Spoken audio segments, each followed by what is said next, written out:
Hello, hello, hello, and welcome, Waters in the Mist, after a month-long hiatus, to another installment of Curse of Strahd, Episode 6, Bitter Reunion. Thank you for coming back, returning watchers, and any new watchers. Thank you for peering your eyes on my little corner of Twitch. I'm very happy to have you, and I hope you enjoy the story. Just as a refresher, because it's been a bit since we have done this entire deal. This is a heavily revised and very queer rendition of the Curse of Strahd. My name is Celeste, and it will be my honor to be your dread mistress for this harrowing tale. In this campaign, my players take on the roles of the Dark Lord's newest playthings, pulled from their homes and times into the dread realm of Barovia. This is a Gothic Hoarder campaign and has featured and will continue to feature some incredibly dark subjects and imagery, up to and including severe wounds and descriptions of gore, body horror, mentions of self-harm and suicide, instances of sudden violence against innocent people or creatures, mental health issues and complete mental breakdowns, physical and psychological torture, harm to children and animals, generational trauma and familial abuse, chronic illness, paralysis, physical restraints, and descriptions of claustrophobic spaces, aggression and brutality from people in positions of power, like police, abuse of religious power and religious trauma, gaslighting and manipulation, and if it comes to it, combat between our player characters. This is not a tale for the faint of heart, and content warnings will be given to the best of their abilities in the prelude before the start of a given session, as well as a better retroactive warning whenever the stream's VODs are posted to YouTube. We are human and by our very nature imperfect, and as such there is always a possibility that the tension of the moment or an unexpected action taken by a player character will lead to the showcasing of an uncomfortable subject or piece of imagery without prior warning. As one final note, there are some homebrew rules that were implemented into this game to add to the tension of the Gothic Horror setting, and better showcases the effect Barovia has on the player characters. This includes a stress mechanic representing the emotional and mental toll Barovia takes on the party. Corruption, a mechanic that magically alters the morality of the affected character for the worse, but grants them powerful boons. And Paragon monsters, upgrades to legendary creatures that give them multiple phases, health bars, and new abilities to make combat more dynamic and higher stakes. With all that out of the way, I believe it is time for Strahd's playthings to introduce themselves. We're going to give a slightly longer sort of recap of who we're playing, just because it's been a bit since we've taken up these roles. And we will start with Nyx.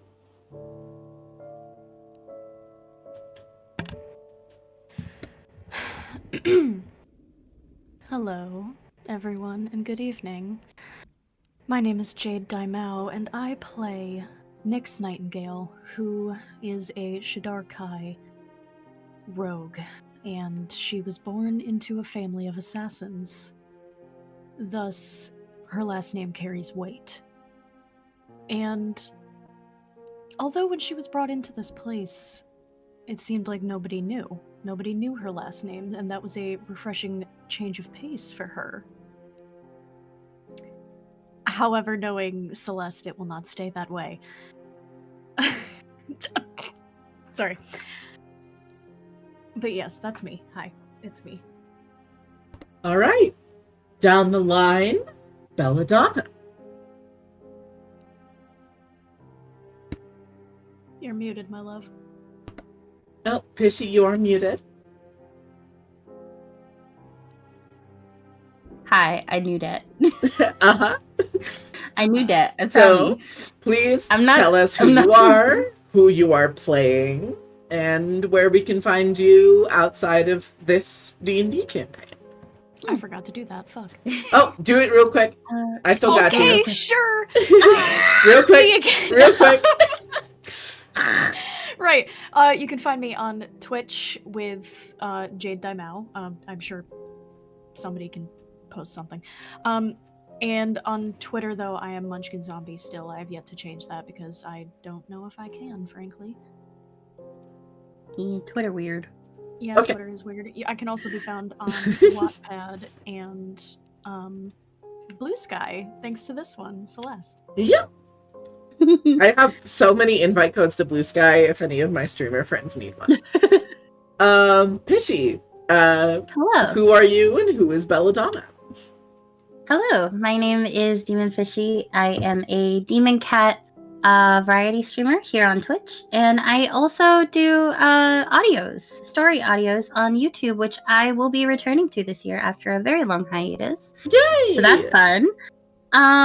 You can also find me on Twitch. I'll just do this first. You can find me on Twitch at Demon Fishy also. And that's around it. I don't have many socials yet. As for who I play, she them pronouns. I almost forgot about that. But as for who I play, hello darlings. I play Belladonna. I am a tiefling and a sorcerer.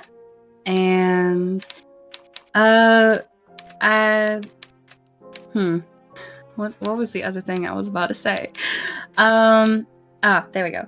I am not the kindest person to run across, although very recently I have adopted slightly a child. So this will be an interesting session that we're about to hop into. Wonderful. Next up, Ariel, can you tell us who you are and who Monkey is?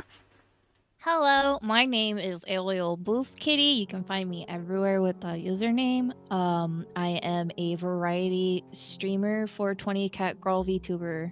Fixed tongue out. I play Monkey, a 12-year-old monk who was originally stranded as a child and was founded by a group of monks that ended up raising her not out of the goodness of their heart.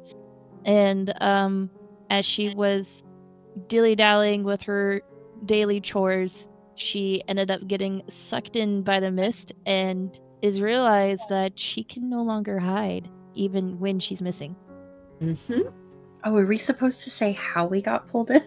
Nah. If you want to, we don't have to. I was like, There's not much to Monkey's story. Literally, this is the start of Monkey's story. Yeah? So. I know. I was just like, oh fuck. Monkey is still in her adolescence. This is a significant period of her life. Monkey, yeah, baby. All right, next up, Poppy, can you tell us who you are and who Shirsha is? Hello, I am Poppy and/or Abby. I use the she/her pronouns. You can find me at a petite fae on all forms of social media. I'm out there somewhere. I'm currently playing. I love how I say I'm currently, like she's gonna die or something. I am playing Shirsha Trig, a Ivaritan tiefling who may or may not be of the greed variety. Oopsie. She is a Bladesinger wizard and a Grave Domain cleric, using science and divinity to help everyone, as her decree is being a doctor. Leffa is, though, questionable on whether or not I should help. Which leads us... Oh, Yes. Yeah, but I was just like, she's a bitch. She's a bitch. I'm a vampire. Which leads us into... Hey, Frozen, why don't you tell us who you are and who Leffa is? No. Okay, cool. We're gonna move on then. All right. All right, it's did the we know. secret That's player the number end of 6. his- What's yeah. your Secret key? player number Secret player, which implies 5 other secret players. Yeah, it's all of our backup characters, you know. Fair. The fact that I have 2 backup characters, because I know Curse of Strahd is a player killing fucking campaign. Yeah. I mean, although you have 1 extra life, I'm sure it's gonna be We all get one. enough. Don't worry about it. Don't lie to me. Y'all, Poppy nodded when I said that. I'm gonna trust Poppy. y'all are And making then- extra characters. Yeah. I was gonna say, for reference, the Curse of Strahd game that I met my lovely, wonderful wife in, my character revived about 30 different people throughout that campaign. Don't say 32 30 deaths. don't say 30 different people. There were a couple of people who died multiple times and you resurrected Yeah, them I each was time. 2 of. Technically, I was one of them. I don't know if we count the second death, but sure. Alright. Getting back on the rails. Frozen. Please give us your introduction. Yeah. Alright. Why, hello. So I'm playing the wonderful little bean named Leffa. He is a moth boy ranger with his dear friend-shaped swarm of moths named Reika. They're a good bean, and I'm excited for you to get to know him a little bit more. He's a tall, fey boy who is also played by a little shit. Speaking of, howdy, it is I, the little shit. My name is Frozen Elemental, and I am a streamer on Twitch. I do comfy cozy streams, and my pronouns are he, him, but they didn't work well with me. Because you want to be a little Alright. hee-hee. Yeah, I may be he, him, but have you considered he? And I am your dread mistress for the evening. I play literally everyone else. Yay! But Play. most notably, of course, is none other than the Dark Lord of Barovia himself, Count Strahd von Zarovich, the Ancient, the Land. I just watched Jade die. He's the ancient, she's the land, we get it. All right. And then you can find me right here, right on the Twitch chat you're currently watching. Isn't that just a funny little coincidence? That's why these chairs seem so familiar. All right, and with that, we make our way into episode 6 of The Curse of Strahd. Bitter Reunion. Pishy, would you like to give us the recap on the events of the session long past? So on our last session, all the way back a month ago, we went to a church in order to get something for Colleen, a amulet. And upon entering, we kind of got screwed. We grabbed the amulet, or Belladonna and Irina grabbed the amulet while Nyx kept an eye on the rafters because she saw something. And upon Irina and Belladonna almost getting back to the group, the creature left Nyx's sight and intended to drop on Irina, though Belladonna shoved her out of the way, and throughout that fight was repeatedly fucked over before finally escaping. We got the creature down to its second phase, where we learned that he was not fully in control of his actions, which Saoirse then attempted to communicate with him while he was not in a rageful fit and had clarity. Belladonna noticed that the hag was outside, and while we tried, or Saoirse tried mainly, to talk with this new person, Colleen heard the fighting stop, and upon realizing we were trying to fix things peacefully, bursted in with scarecrows. We were given an ultimatum of either fight and potentially die, or hand over the amulet and leave. Nyx chose to hand over the amulet. We began to head back to the house where Monkey stayed. Monkey met us halfway and informed us that we were not even allowed to go back to the house. We had to leave immediately. And Colleen spoke to us through a scarecrow, reinforcing that. We were forced to leave, and we made our way to a Vistani camp. Upon entering, we were given food and shelter, and also talked to Madame Ava, who was a type of divination. I didn't write down specifically what she was, but she did a tarot reading for the group, all individually and also all together as a group for one of them. And we were given outcomes. For the individual ones, we are left wondering what everyone got. As for the group, we were given different outcomes that could happen depending on our choices. Meaning that we are tasked with saving Barovia, which has finally given us an answer as to why we're pulled into here in the first place. Many characters left from the tent and had their own interactions with different characters. Upon Nyx's awakening, she now has a wolf from a very disturbing nightmare where she woke up and there was a horn, she blew it. Now she has a wolf. She's collecting animals. Fucking Pokemon. And yeah, everyone has been waking up. Bella woke up with ice on her, which has now been deduced to be quite literally hate. But I believe that's where we left off. Everyone was getting up to get breakfast. I think, as for me, Belladonna grabbed food and went to Monkey's tent to go wake up her child. That's about it. Fantastic. So, though due to the skyline being perpetually overcast, you see no rising sun. You hear, and for those of you who still need conventional forms of sustainment, being food and drink, can smell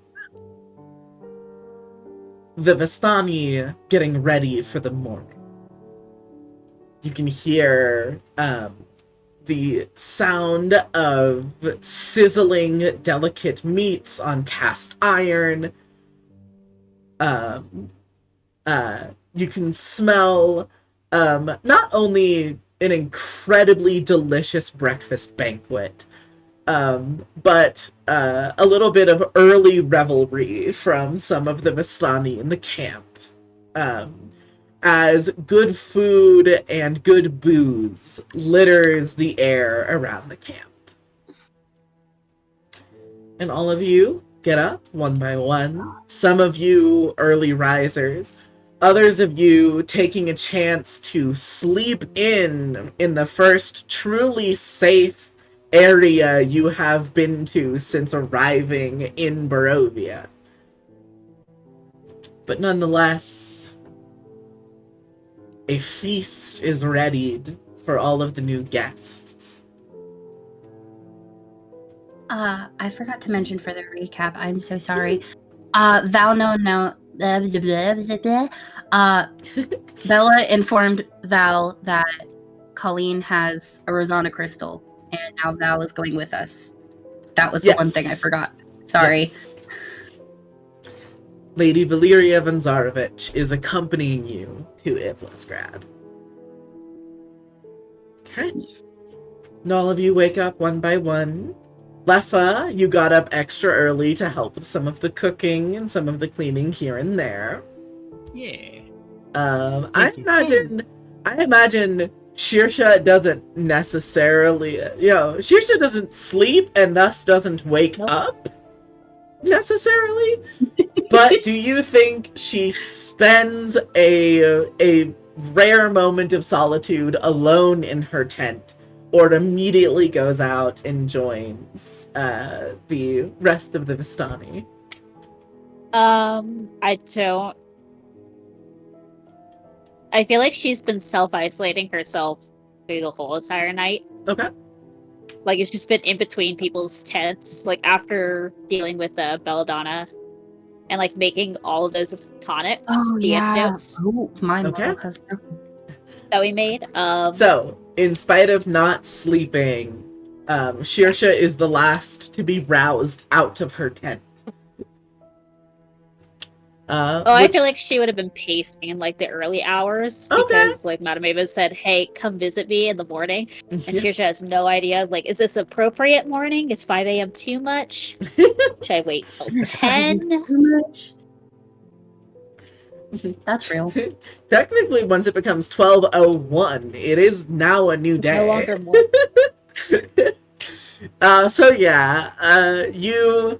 I definitely like you circle the camp a couple of times, just pacing idly, being like, is this a good time for me to okay, wonderful. But I'd still say for the most part, you have no reason to join the Vistani for breakfast.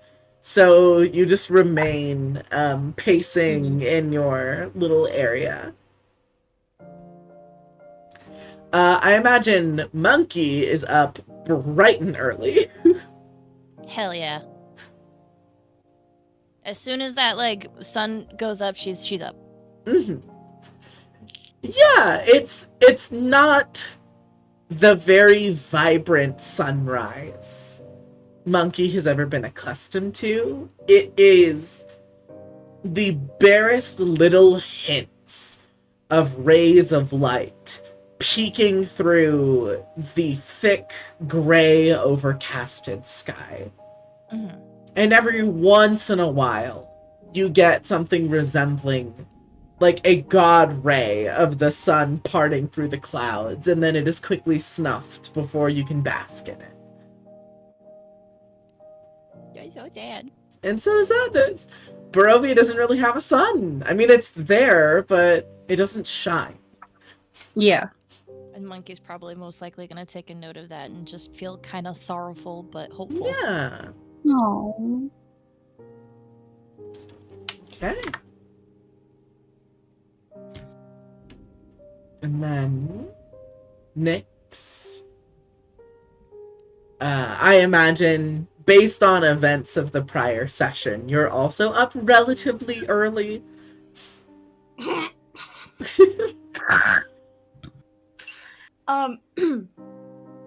Well, technically speaking, she didn't use a tent. Yes. So, honestly, I probably think that after the events of the previous night,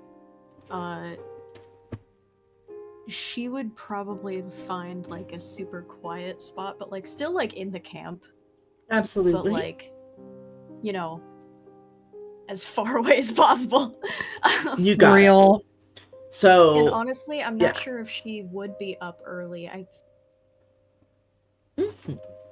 If she was, she definitely wouldn't join the camp for a while. Absolutely.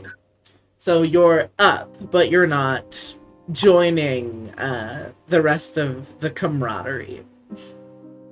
Wonderful. Which leaves Belladonna. Hello. You wake up from the nightmare you had the night prior. Yes. Oh yeah, we had the whole morning thing with Val. I forgot about that. Who has by now dressed into her small clothes and is meandering out and around the campfire. Yeah, we said goodbye and everything. After that conversation, I remember I went and got food, and I entered Monkey's tent, because I was gonna go try to cheer her up her morning by waking her up with some food. Absolutely. So, you get yourself served up a plate of the, truthfully, some of the richest and most savory and most flavorful breakfast feast you've ever partaken of. The Vistani travel all around the world and all around time and have any assortment of rare ingredients and spices. And you've heard the adage, if you ain't sneezing, it ain't seasoned. And every single thing the Vistani prepare this morning is packed with rich flavor. Like, if not for being outdoors, you would think this is the food served in the chambers of a castle dining room.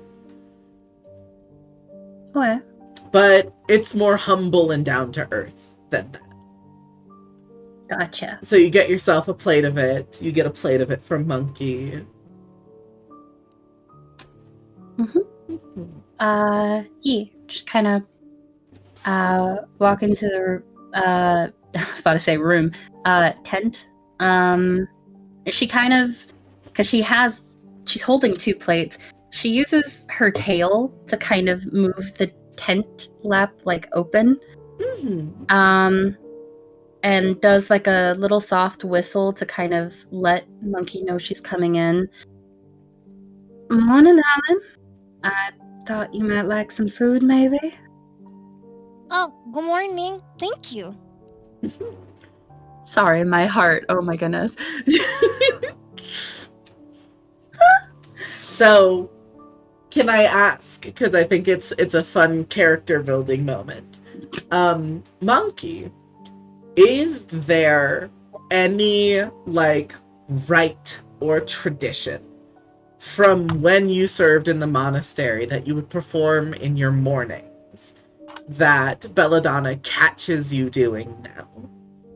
Oh, definitely, because Monkey's been in the habit of doing it every single day, so she would definitely notice that Monkey would start at least a quick prayer before she would start her meal.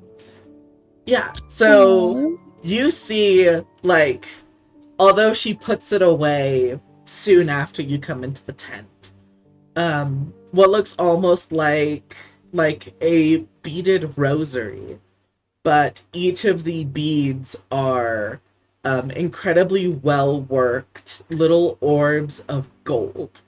And the pendant at the base of the rosary is a symbol of a sun clutched in a fist with rays of light peeking out in between the closed fingers. That's really cool. Yeah, and that is a symbol for... Actually, you know what? This is a fun dichotomy. So I do a thing with the gods in the setting of Vale, where it's all the same pantheon of gods, but they have different names based on different cultural regions. So, Monkey knows this god as Seno Aiko, the god of rising daylight. And you know this god as Aeolus, the god of daylight and growth. Gotcha. The symbol's the same, but the culture around the god is different. Okay. But in any case, that rosary is tucked away, and Monkey finishes her morning prayer with swift efficiency. Could you send the name of the god into the chat so I can write that down properly in my notes? Thanks. Sorry, I was trying to write in my notes right now, and I was like, wait, fuck. Thank you. Alrighty. Oh, sorry for cutting you off. No worries. So you deliver Monkey's food, and you just catch a little bit of the worship from the monastery that she was brought up in. Mm-hmm. Okay. Bella's not really one to, like, unless someone, like, openly chooses to tell her about something, she's not going to, like, ask questions, because it's not her story, not her business. So she just kind of gives a very warm, almost motherly smile towards Monkey and just kind of sits beside her and starts to, like, nibble away on her breakfast. Fantastic. But make sure that Monkey is eating her entire plate, because... Oh, I mean, so in defense of Monkey here, there's no way she wouldn't finish her plate. She is an adolescent little girl who is also a trained monk who endures and practices physical discipline and control. So her body needs a lot of energy to make it through the day. You are almost at the point where you think if you blink, the plate will be empty. She's happy about that though, because she's watched over kids back in Grand Crest, and it was, for some of them it was like a struggle to get some of them to finish their plates. So she's happy that Monkey has, like, consumed her entire plate, and, like, Belladonna can only eat half of hers, so she'll probably, like, would you like the rest of mine, darling? I'm not going to be able to finish this. Oh, hell yeah. I think you definitely call back to when you met Monkey. She had an entire basket full of food that was gone in an afternoon. And it was like an entire grocery, like, woven basket. That was meant to last a week. Hell yeah. That's my daughter. Hell yeah. Fantastic. All right.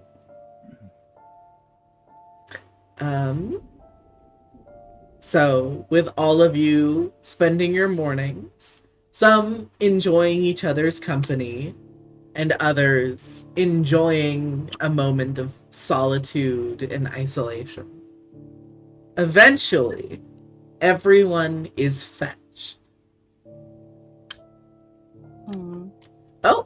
Oh, yes, Frozen. Yes, Frozen. You have a thing. I had to point out.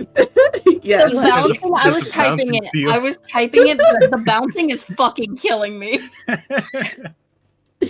Yeah. I was wondering if Leffa could do something. Sure. So,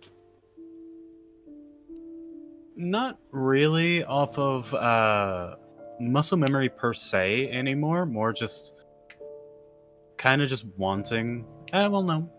Muscle memory is a good way of saying it. Kind of out of muscle memory whenever he wakes up and goes to the little kitchen after he's done helping and making the food and everything. Could he ask? God, my brain is not working with me. Could he ask the people there if he could potentially make some things for his friends? Yeah, absolutely. So you ask one of the Vistana gentlemen.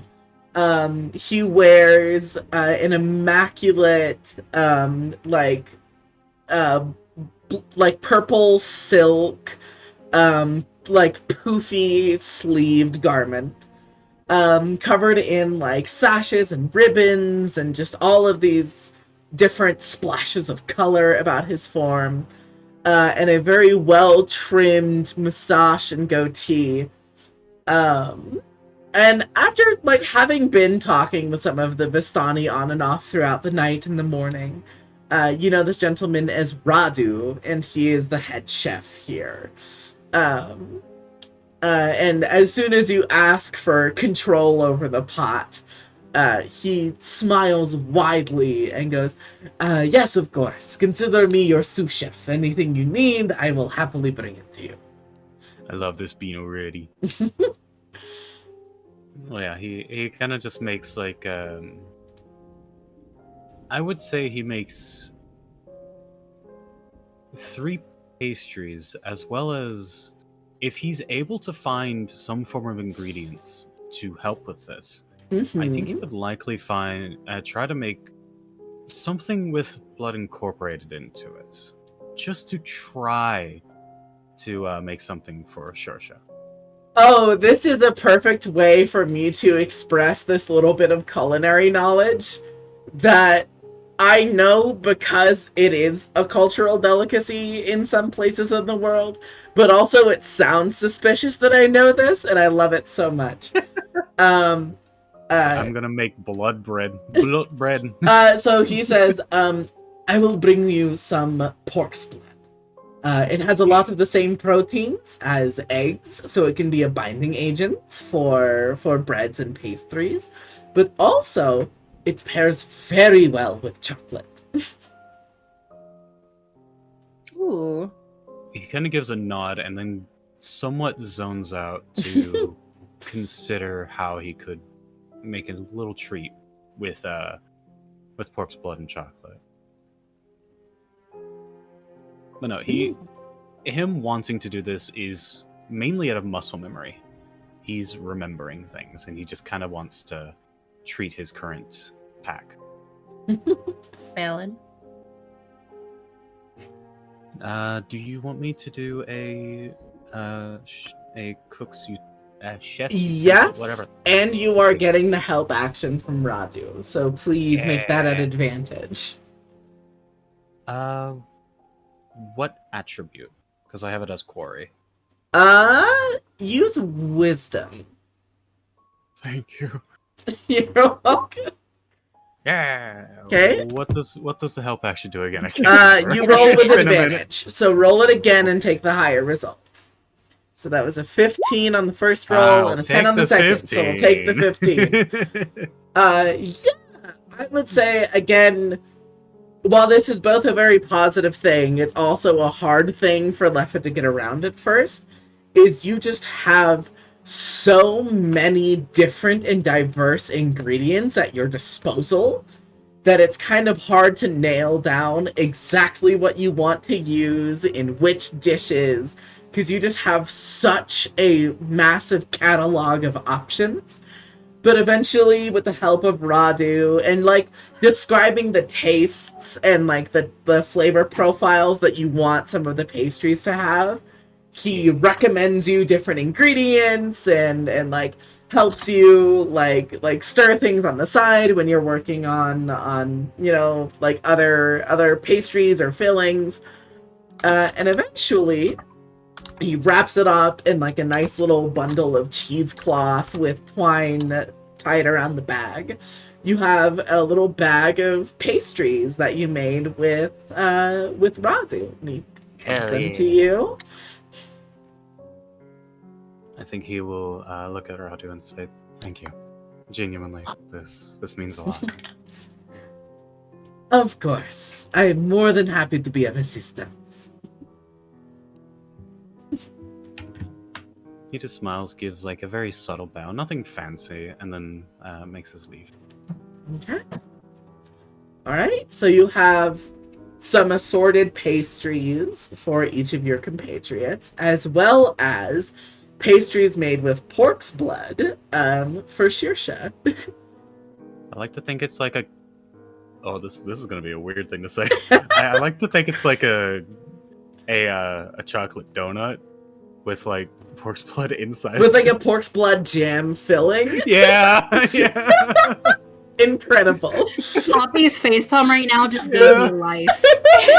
Your reaction, it was amazing. It's so gross, but Shersha would probably enjoy it, and that's what's making it worse. Yep, Shersha would like it. Yeah, you did like a blood meringue, and you put that in, like you filled the donut with it. Oh, I love that. Incredible. That sounds tasty. Wrong. Like I said, it's a cultural thing. Pork's blood, Sean, it doesn't pork's sound- blood doesn't sound tasty, it genuinely sounds pairs delicious. really well with chocolate. This is you are trying to trying to convince a woman who has a blood phobia that this is great. Oh no, I know that you won't like Yeah. it, but this is what you get for playing a vampire. I know. Alright, This is and what you get Now, for will I likes. accept it? It's a fake giving me Fucking food. hell. in either case, the pastries are made. And all of you are brought by some various Vistani to meet up with Madame Ava once again inside of her tent. Wee. I think Leffa would have gone around and actually tried to give out the pastries to everyone if he can find anyone. I would have said it earlier, but someone came into my room. Yeah. Also, think- you're all gathering in one place anyways, so it's going to be very easy to pass them out as well. He's just gonna walk in with a Ah. plate. It's just a plate of cookies. I brought cookies. So, pastries are handed out to your various compatriots. I will say, is there anybody who does not accept a pastry from Leffa? I'm so Looking sorry. at you, Shersha. I'm so sorry, but Monkey will not be accepting a pastry. Okay. I am sorry. As a player, I apologize. apologize. It's Okay. Will. But as a monkey, I will not. It's As a okay. player, I also apologize, but Belladonna won't, specifically because she had a really bad incident of trusting a friend who gave her a cooked good, and then, ironically enough, they tried to poison her. So, Yep, that was the whole thing. yeah, so it's gonna be a no from her specifically just because of stuff from her past, but she does let you know that the gesture is appreciated. I think he already suspected there would be some rejection to it because there's been some suspicion with him being behind, the cooking utensils before. So he was fully understanding it. If it's any consolation, Ismark and Irina would both accept one. Yeah. Next will too. I think Leffa would likely offer or ask Monkey and Belladonna, would they be okay with me giving theirs over to Ismark and Irina?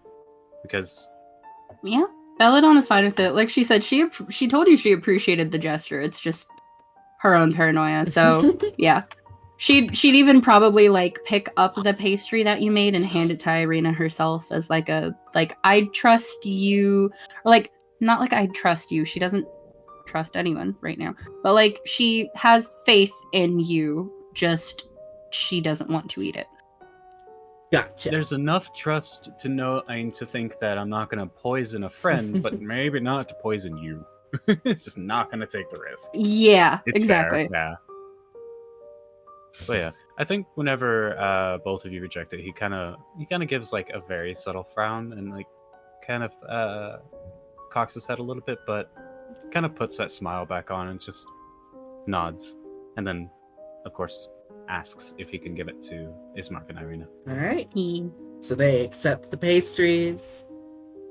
I feel like I want to make it a separate scene for you offering it to Shersha, so we'll loop back around to that Oh hell yeah! Sure. because that's gonna be a conversation. So what I'll say is everybody else gathered at the tent. Shersha arrived last, and you didn't have a chance to give it to her before Madame Ava started speaking. I think so. You need. Are we inside the tent or outside the tent? You are asked to come into the tent. Okay. Seeing as this is a appointment type situation where you have a time to be here, I'll wait until after the appointment. Fair enough. All right. So you all settle in. You see a very familiar, dark-skinned, elderly woman in ornate robes with beautiful, gold silk embroidery and all these wonderful splashes of color. The robes are mostly maroon, wispy white hair framing the sides of her face, and her eyes sort of milky and cataracted over as if her vision isn't very good. All of you are brought in to sit before her on throw pillows decorating the ground around her low table. Welcome in once again. Please sit down. It is my understanding that you all have a hag.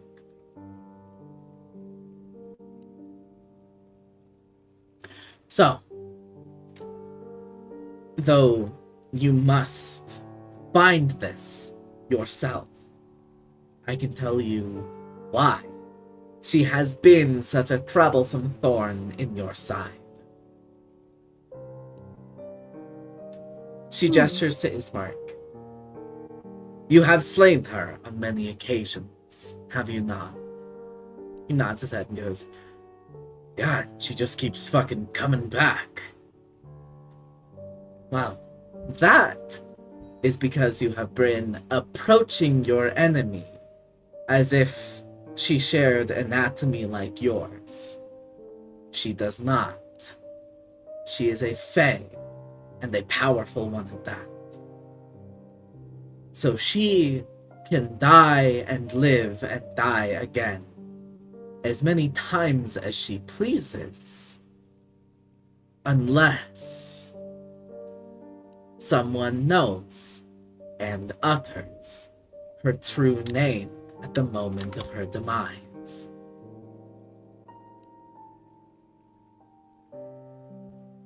Lefel's smile kind of grows a little. Not out of shenanigans, more just the thoughts of revenge after the threat that she did to me. Yep. Oh yeah, she threatened to find your name. So, I And cannot obliterate me, yeah. I cannot reveal her name to you, as the threads have not allowed me to know it. But I can tell you how you can find it. There are a few ways. See, hags and other fairies can operate under pseudonyms and titles, but when they establish a formal contract, their true name must be signed. If you find a contract in her dwelling, you can find her name there. And she points to you, Lefa. Oh. Your tome.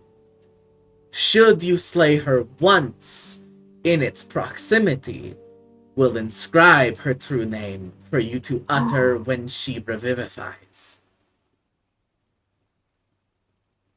So, either you can kill her once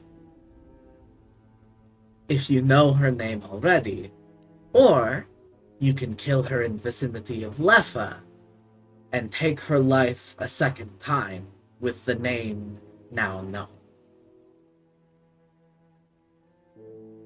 How you approach it is your choice.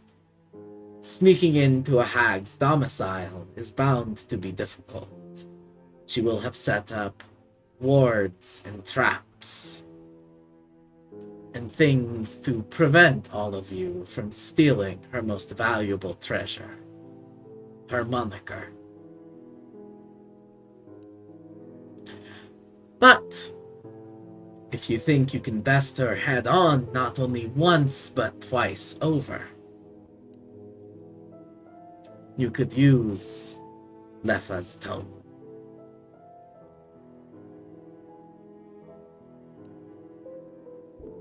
I think at this point, Lefa was slowly, looking down and looking at the tome, which has been kept against his side, his stomach, ever since he got it. To an extent that the vines are kind of seeping onto his abdomen. His lower right arm has been planted on it. Yeah. Because it just feels right. And it's his form of attuning to it. But this is the only time that it's actually separated from his stomach, where he's actually looking down at it, and it looking back at him. So, you have two paths laid clearly out before you.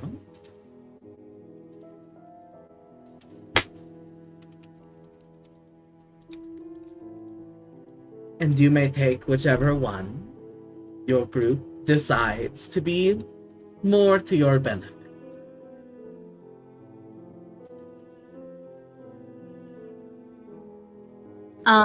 Okay, thank you for answering that question, because that You're answers what I'm welcome. going to do now.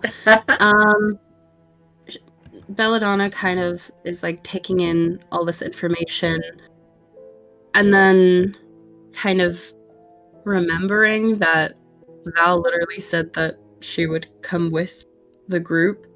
She looks around to get like Val's opinion basically on like past encounters with Colleen, and she's going to notice that she's not there and just kind of look at Madame Ava with like a slight confusion.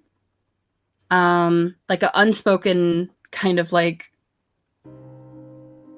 question in her eyes that I feel like Ava would understand. Madame Ava will look at you as if you do not have a blindfold on, and will make She the knows. closest thing to full established eye contact that you have had in a while. Yeah. And she just says, "The river." Great. Oh, fuck. Okay, I was hoping she would explain why she wasn't here, but okay. Bella's just gonna kind of sigh, look at the group, and just be like, I'll be right back. We're missing someone who needs to be hearing all this. And she kind of pats Monkey gently on the shoulder, and exits the tent. Okay. You head out. Run out of the tent. Head near the river. Before we get to that, for the rest of you who are still in the tent, does anybody make any comments or attempts to follow after Belladonna? And y'all can if you want, by the way. Jade has her hand raised. Nyx is not going to follow Bella. She's actually going to turn to Ismark. Okay.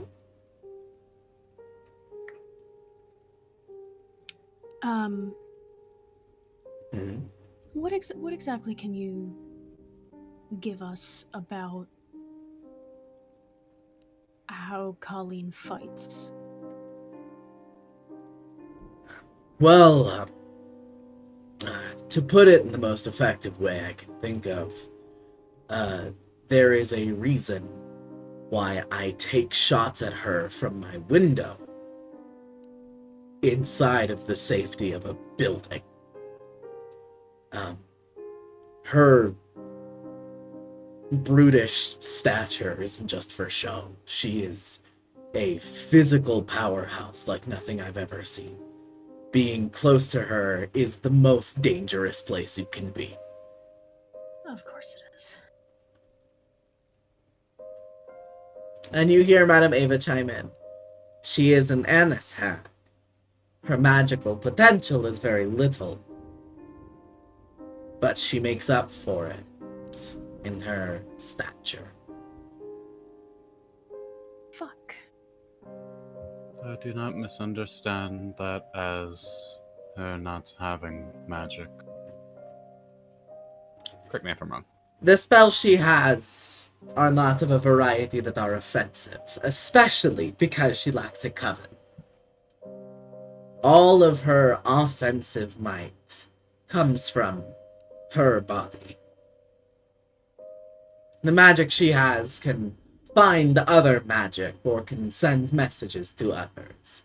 If she wants to kill you, she will do it with her bare hands.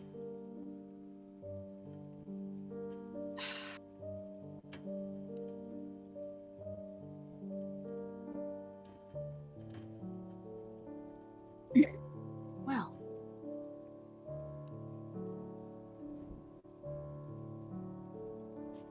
So I guess fighting her more than we need to is probably not the best option.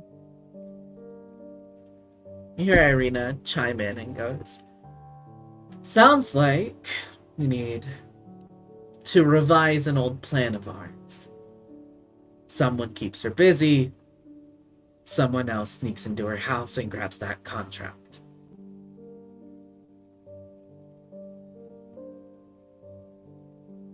Nixie Pookie Bear, it's your turn. Nick's just small. Real quick, though, we are going to cut over to Belladonna, and I'll be back here in the tent in a minute. Sorry. You guys didn't see it when I did the Nixie Pookie Bear, but I did the fuckboy hand rub right now. Oh my god. I just work here. Ma'am, this is a Wendy's. Fuck Wendy's. So, Belladonna, you walk What's out of up? the tent, head near the side of the river basin. And I'm not going to make you roll, because you know that you're looking for Val in this area. You see across the river a large horse with skin black like unburnt coal. Fire flicking down its head where its mane should be. I'm tail sorry? made of fire, and fire flicking up from around where the fur puffs out near its hooves. You see this horse wearing armor. That same armor you're familiar with, a deep sanguine red meteoric iron with gold accent work. Okay. And you see, sitting on top of the horse, not Valyria. She is standing off to the side. Okay. You see a figure of a deeply pale, very sharp complexion, wearing entirely black clothing, long black is this hair, Oh fuck. and an overgrown and well-kept but hardly perfectly trimmed beard, Oh fuck. and piercing crimson eyes, Oh fuck. holding his hand out to Valyria. And it's across the river, so you can't make out words, but you know Valyria. She is screaming and yelling and swearing up a storm in the direction of that figure. I've done enough of leaving the tent. I'm so happy I didn't follow you.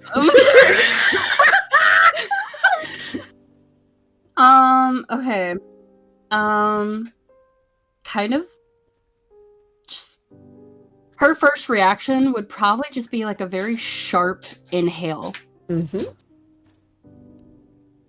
As she kind of like looks across, and having been informed from what was her name? Valentina and Anastasia, about like the whole thing, and also the conversation that she had with Val before. Mm-hmm.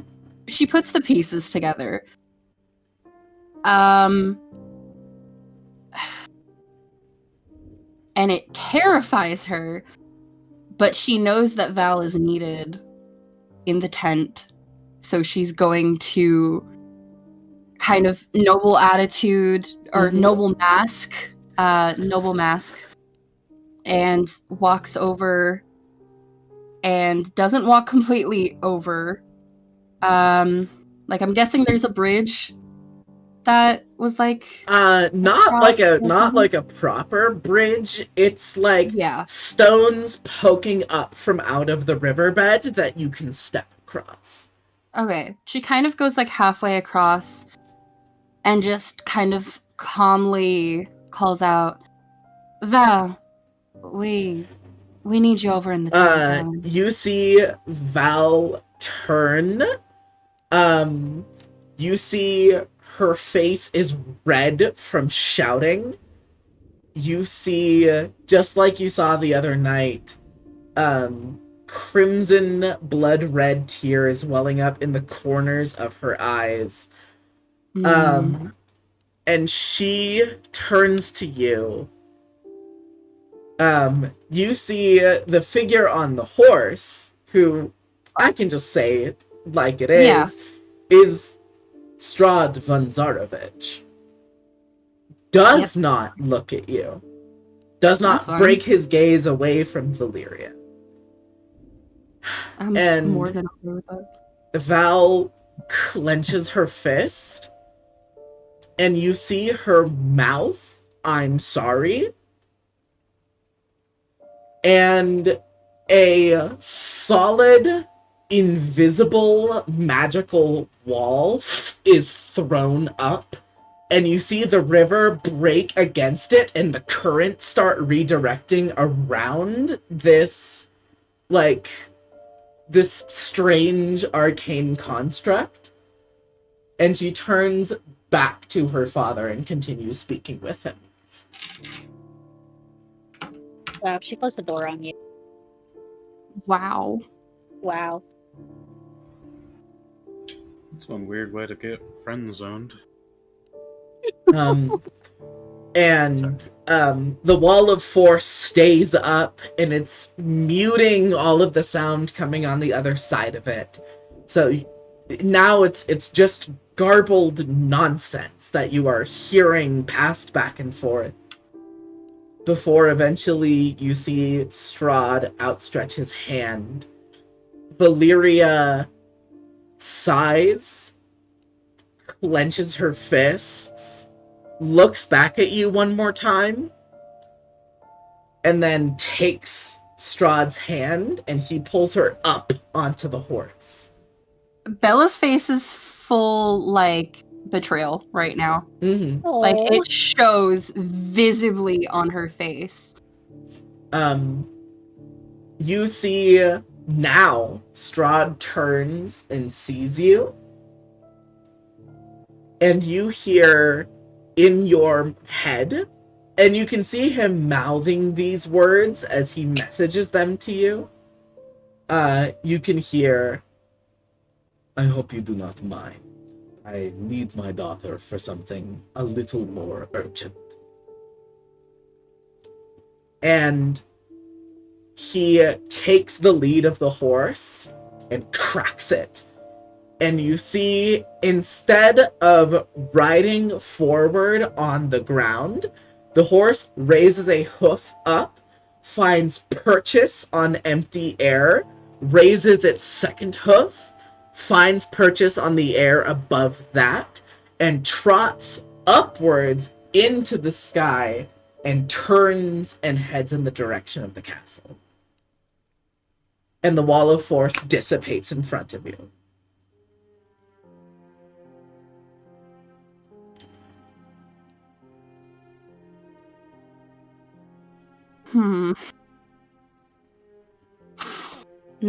Okay.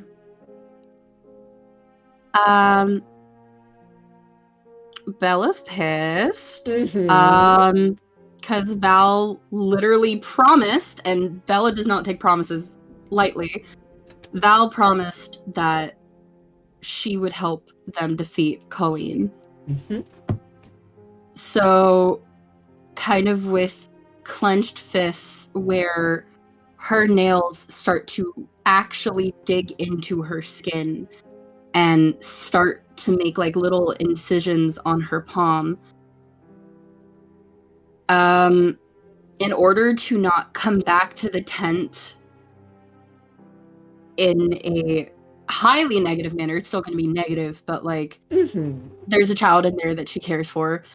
Just in frustration, she lets out this shriek of anger and lets out a kind of blast of magic at a tree to kind of get the magic out and have some type of lash out so that she's not holding it all in when she comes back to the tent. And after that, she takes a few more deep breaths looks at her palms, at the incisions, and kind of curses in fear, and then just heads back to the tent.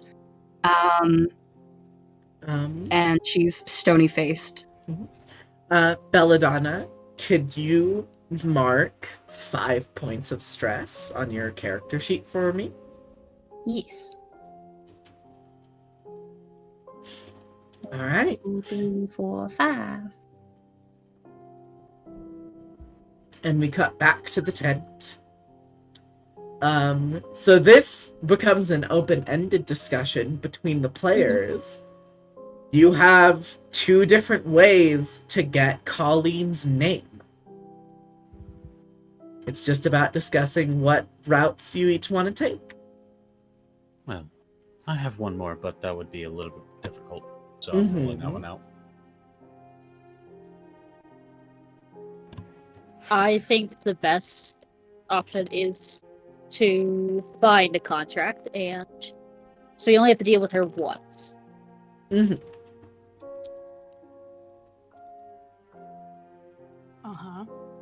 I could potentially cast invisibility on one person who wants to be the instigator, the investigator. Invisibility lasts for an hour. Yeah. Not bad. And if for some reason whoever gets caught, I'll know something has happened because the invisibility will be done. To be fair, in my lifetime, I have not had many, if any, written contracts. But I feel I at least would know what I'm looking for. Oh, it's true. Would you agree, Sage? Yeah, Leffa.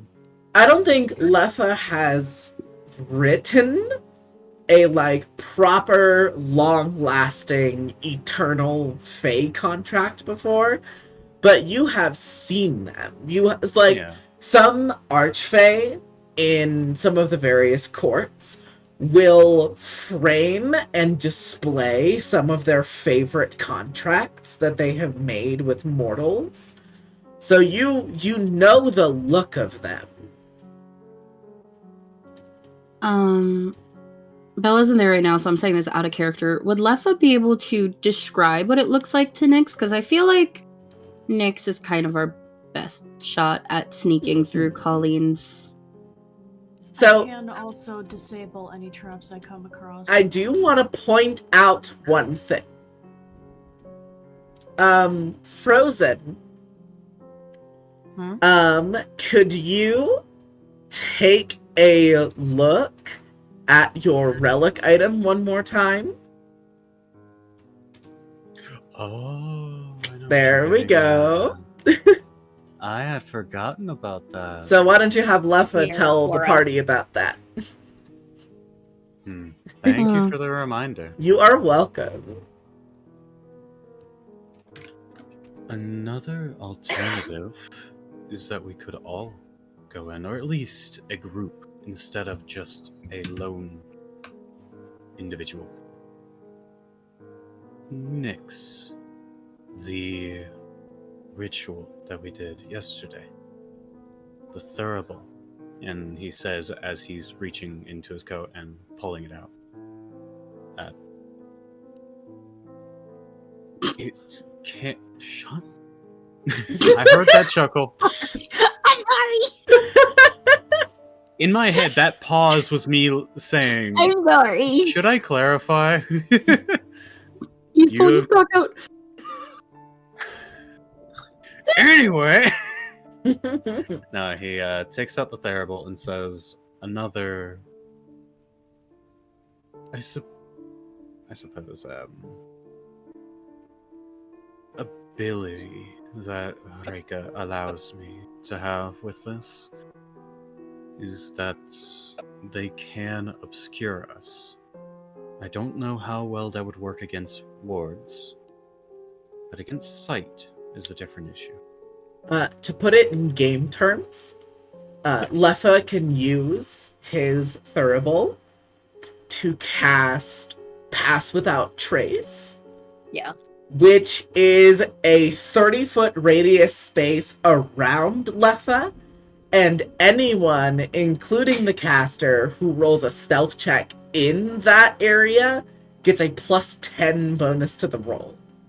I already have a +9, so therefore I don't exist. Yeah, no. And if I cast invisibility on you, you have advantage on that. On a nat 20 39, you disappear from the narrative. You're gone.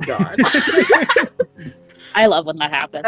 You're just like, and they're gone. But yes, so if Leffa and Nyx go in alone, both of them get a +10, and Leffa can point out what the contract is.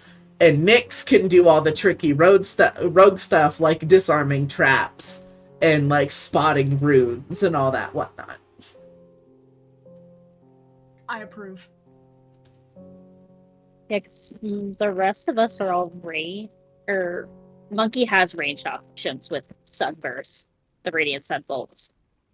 But like we could be on like a rooftop somewhere and then just taking pot shots at Colleen in like an alley nearby. Yeah, that was another issue that I had, is that Colleen is very brutish up close. Mm-hmm. And that's all I have. I don't have range, straight up. Oh, I need to look into the curios. I need to make sure it's something. So that's a bit of an issue on my end, but...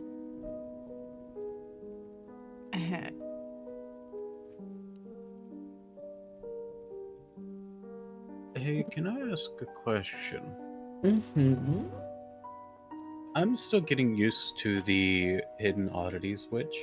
Yes. Mm-hmm. The curio that I mentioned that I made. Can only I cast the spells within it, or could I effectively give it to anybody holding a curio can use it? Yes. Yeah, that's the best utility of the witch is like you can give your curios to other people. Yeah, the witch can basically lend their spells to all of their other party members. Yeah, they just have awesome. to. You can't like paw it off during combat because they have to attune to the curio. You don't. You get to ignore the attunement properties. Yeah.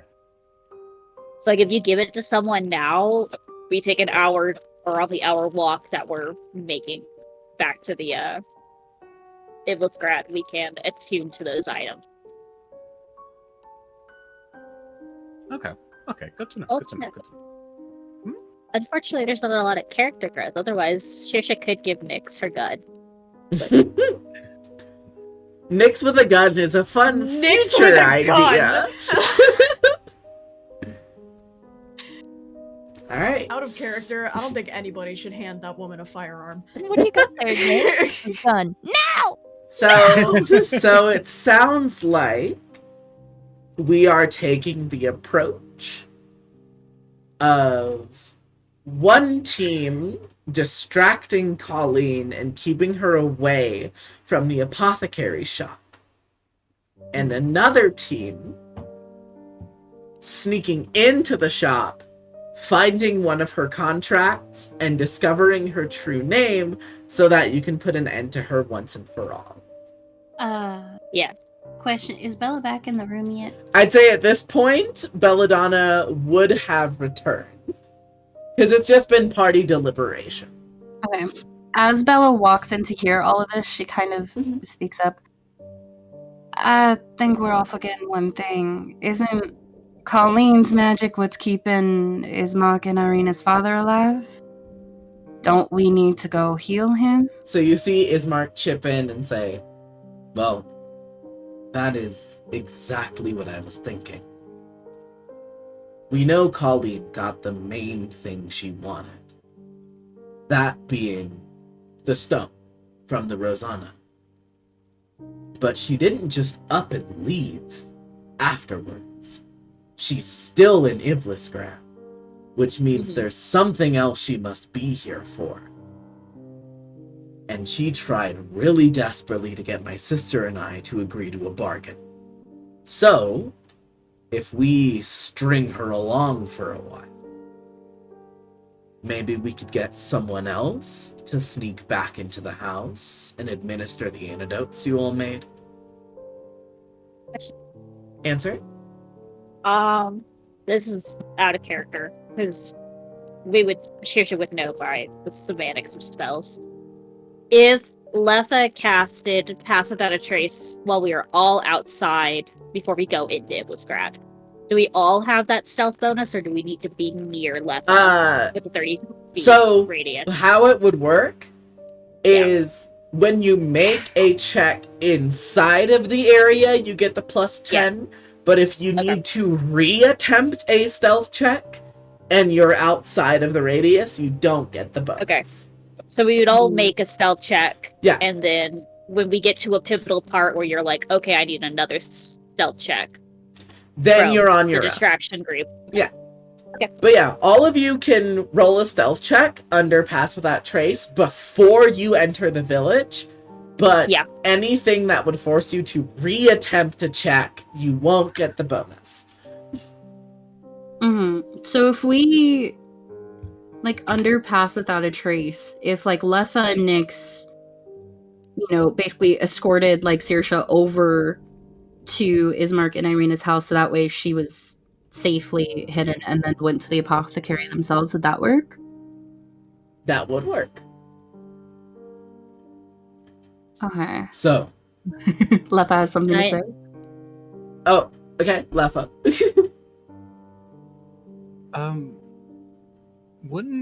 Didn't we figure out, or I can't remember if we actually confirmed this or if this was theory. Didn't we figure out that there was something keeping an eye on Ismark and Irina's father? Yeah, it's my familiar. Aoife. No, I mean from Colleen. No, Like, Colleen can't Colleen get. can see what's happening. No, Colleen can't get into the house. Colleen, what she was doing was she was constantly bringing him to the brink of death, and then almost basically bringing him back. Yeah. My point is, would she know if he was cured? Yes. Yeah. Yes. She then- would so- know if Kolyan got cured.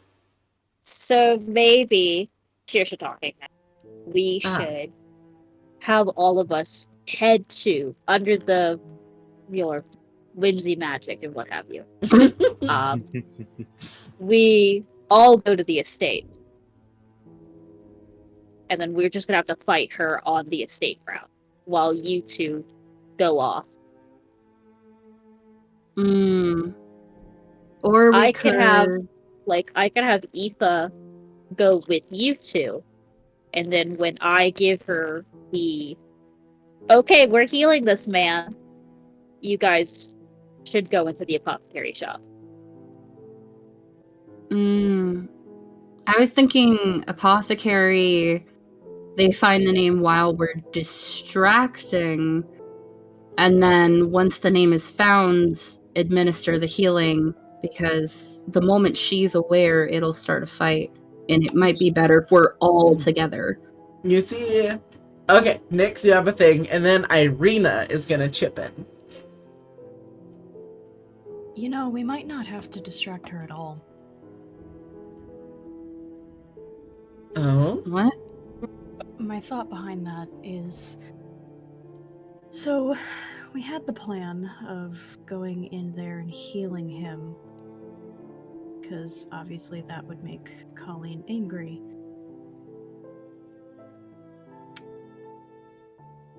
What if we were able to get the contract and her name, and without even her knowing, she doesn't have to know that we've entered the village again. One way or another, So we get the contract, we get her name, and then we heal. That's what I just said. Yeah. Hang on. I think we are under the idea that she is in the apothecary. If she's wandering the streets, is a different story. You guys can walk in and go get her. The point of the distraction is that To Colleen, keep her. since it is her lair, effectively, is gonna be in the apothecary shop most of the time. So Irina will chip in and say, Shirsha, if I recall correctly, you can, as long as you're close enough to it, you can see through your cat, right?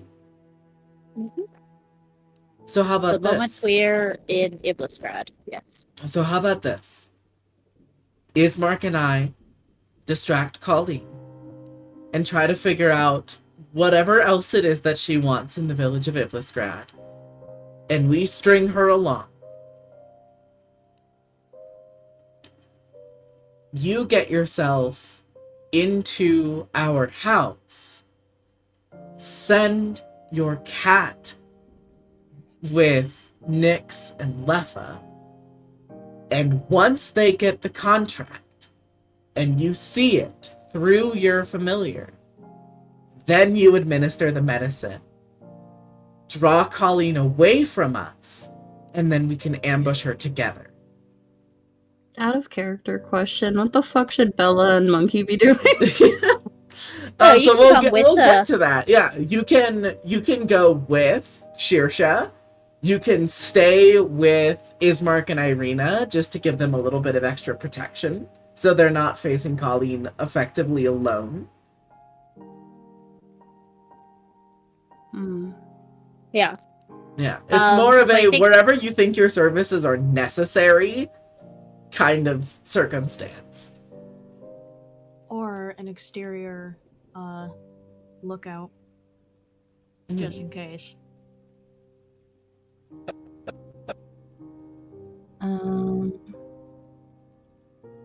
Bella's gonna look at Monkey and just kind of like raise an eyebrow as to like, where would you like to go?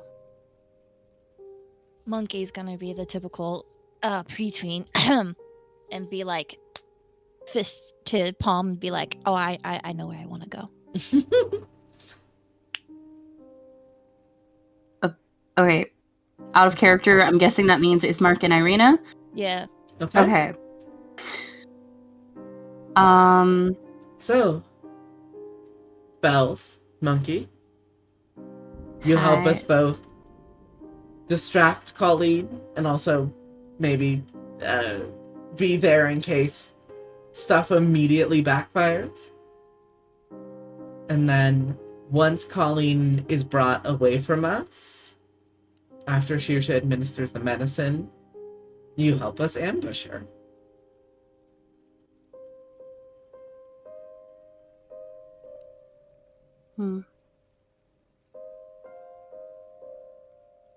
Bella just kind of nods.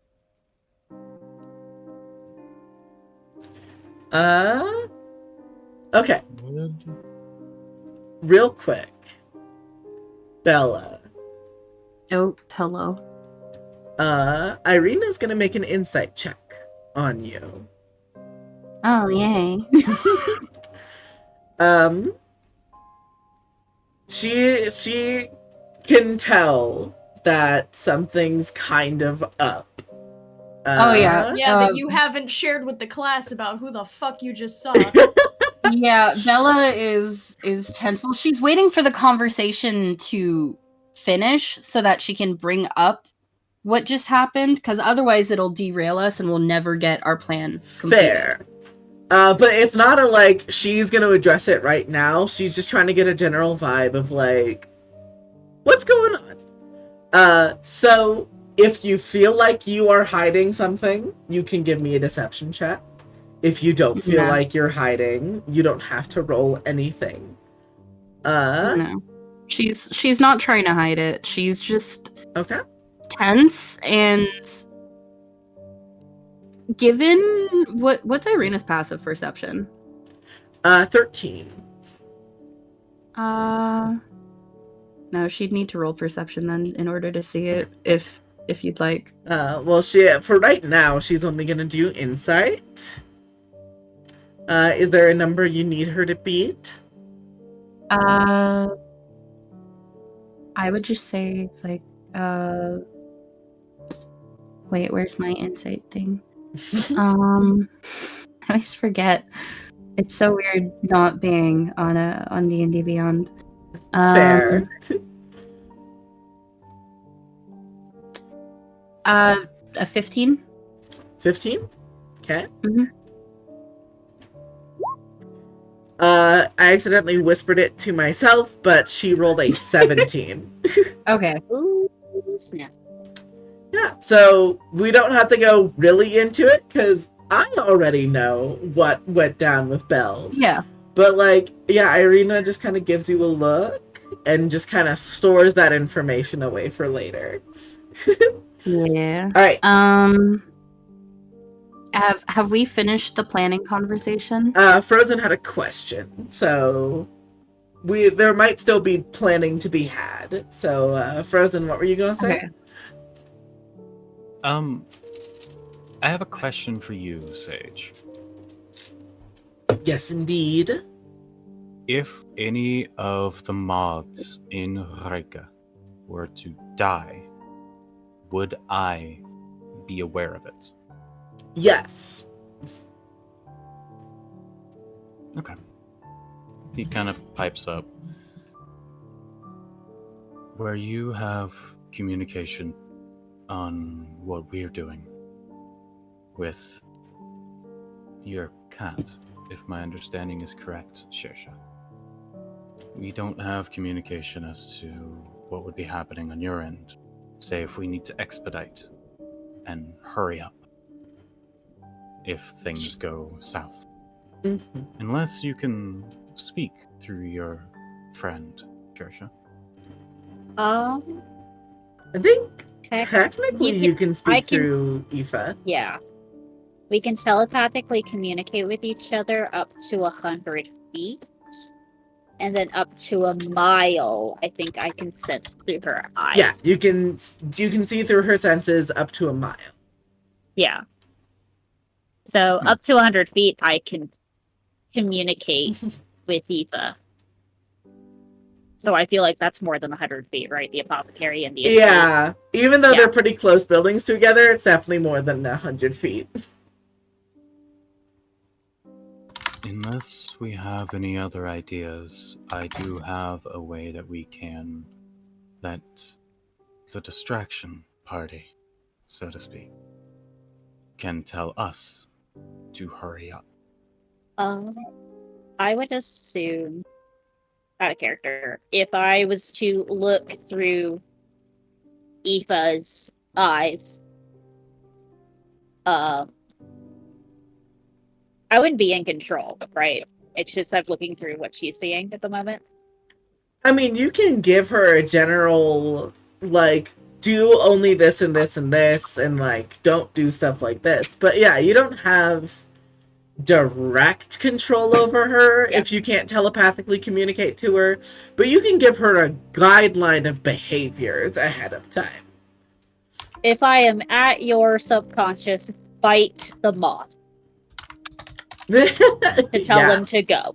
Fight the moth? Fight the moth and tell them it's time to go. Okie dokie. Because I feel like if Okay. anything, Shirsha would just tell Aoife, if eyes possess you, just know you have to get their attention. Fight them, scratch at them, something. She can Got talk, it. so she knows Sylvan. She's currently in Ivlisgrad, but Yeah, once I you can't get to talk to her, her right you now. can. I'm gonna snap her to me when we get to Ivlisgrad. Yeah. So she can be with the other two when we separate. Mm-hmm. Well, would we like a backup plan in case somehow, for whatever reason, that does not work? This is not a doubt of your wonderful familiar's abilities. You see, is Mark gonna pipe up and say, Hmm. unless somebody has another idea, I think we have our backup plan, which is just we kill the bitch twice. I mean, for the communication. Oh, yeah, I got nothing. I mean, Bella just kind of shrugs and is like, I think we've kind of looked at all possible ideas. If worse comes down to worse, I'm sure we'll all figure out that something's wrong and reconverge, but Right now, I think we all have a hag to go kill. We don't know how much longer she really needs. Is Mark and Irina's father alive? More time we waste, less time he's left alive. All right. Is Then the I think plan- it's time for us to thank our hosts and start getting ready to hit the road. Bella kind of pipes up since the planning is done. Yep. And she kind of grits it out very like as if it's bitter on her tongue. Companion. Val has chosen that she has more important things to take care of, so we'll have to do this mission without her. You see Irina kind of starts piecing it together. Goes, well, I guess it's a shame that she won't be joining us. That's all you're gonna give us, huh? Is that she won't be joining us? Well, she was getting to that. Jesus Christ. She kind of just looks at Nyx. Strahd was there. You see immediately Ismark tenses. Same.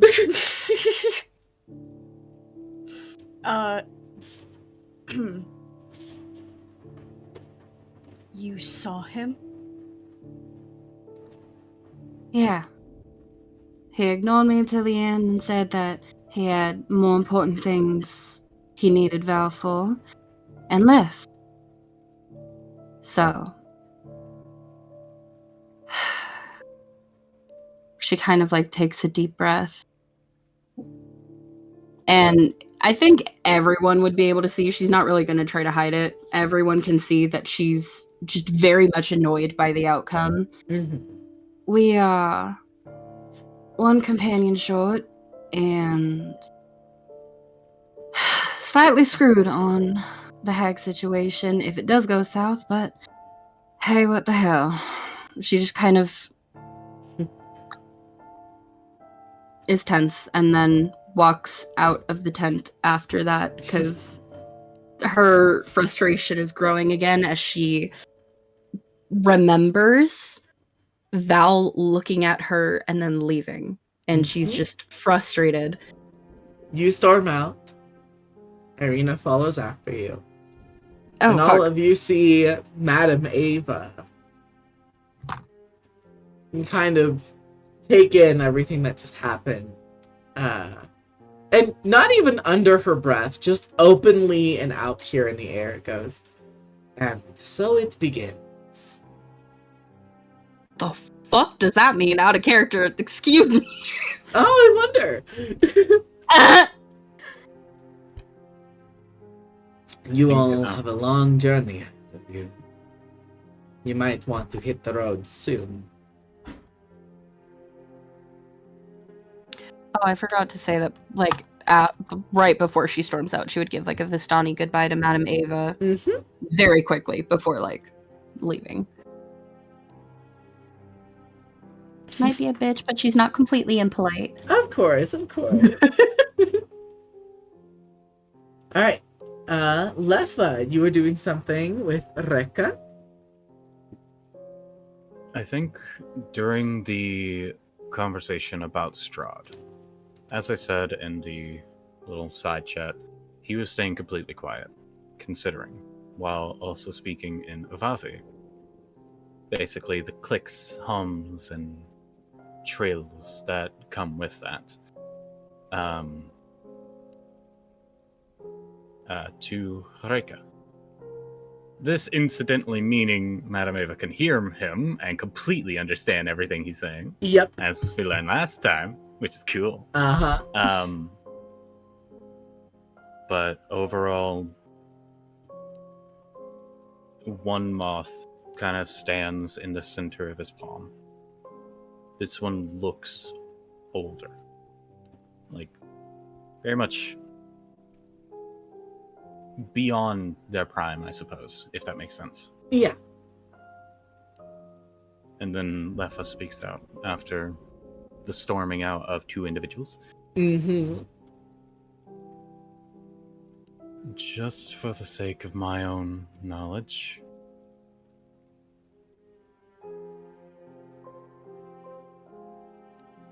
He gives a distinct pause, looking back down at the moth. And then he holds his hand out and gives, basically attempts to give the moth to anyone who would take it. Whenever things are getting more dire, this one has agreed. I will know when her time is up. I will know when she dies. And she is willing to sacrifice herself so that I may know to hurry up. Just one of you, when the time grows a little bit more dire, Mm-hmm. can kill her. Alright. Who wants to bear the panic button? Who wants to be the moth killer?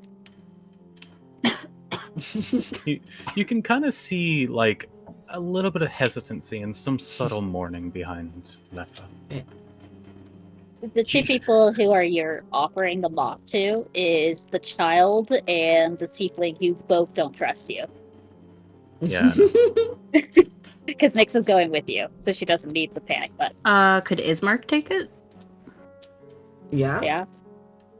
Yeah. You see Ismark holds out a finger and the moth flitters over and lands on it.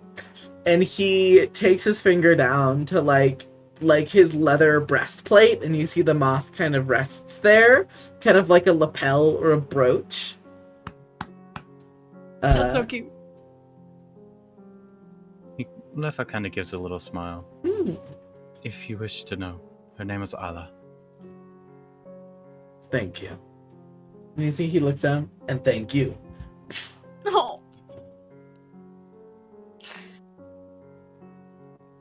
All right.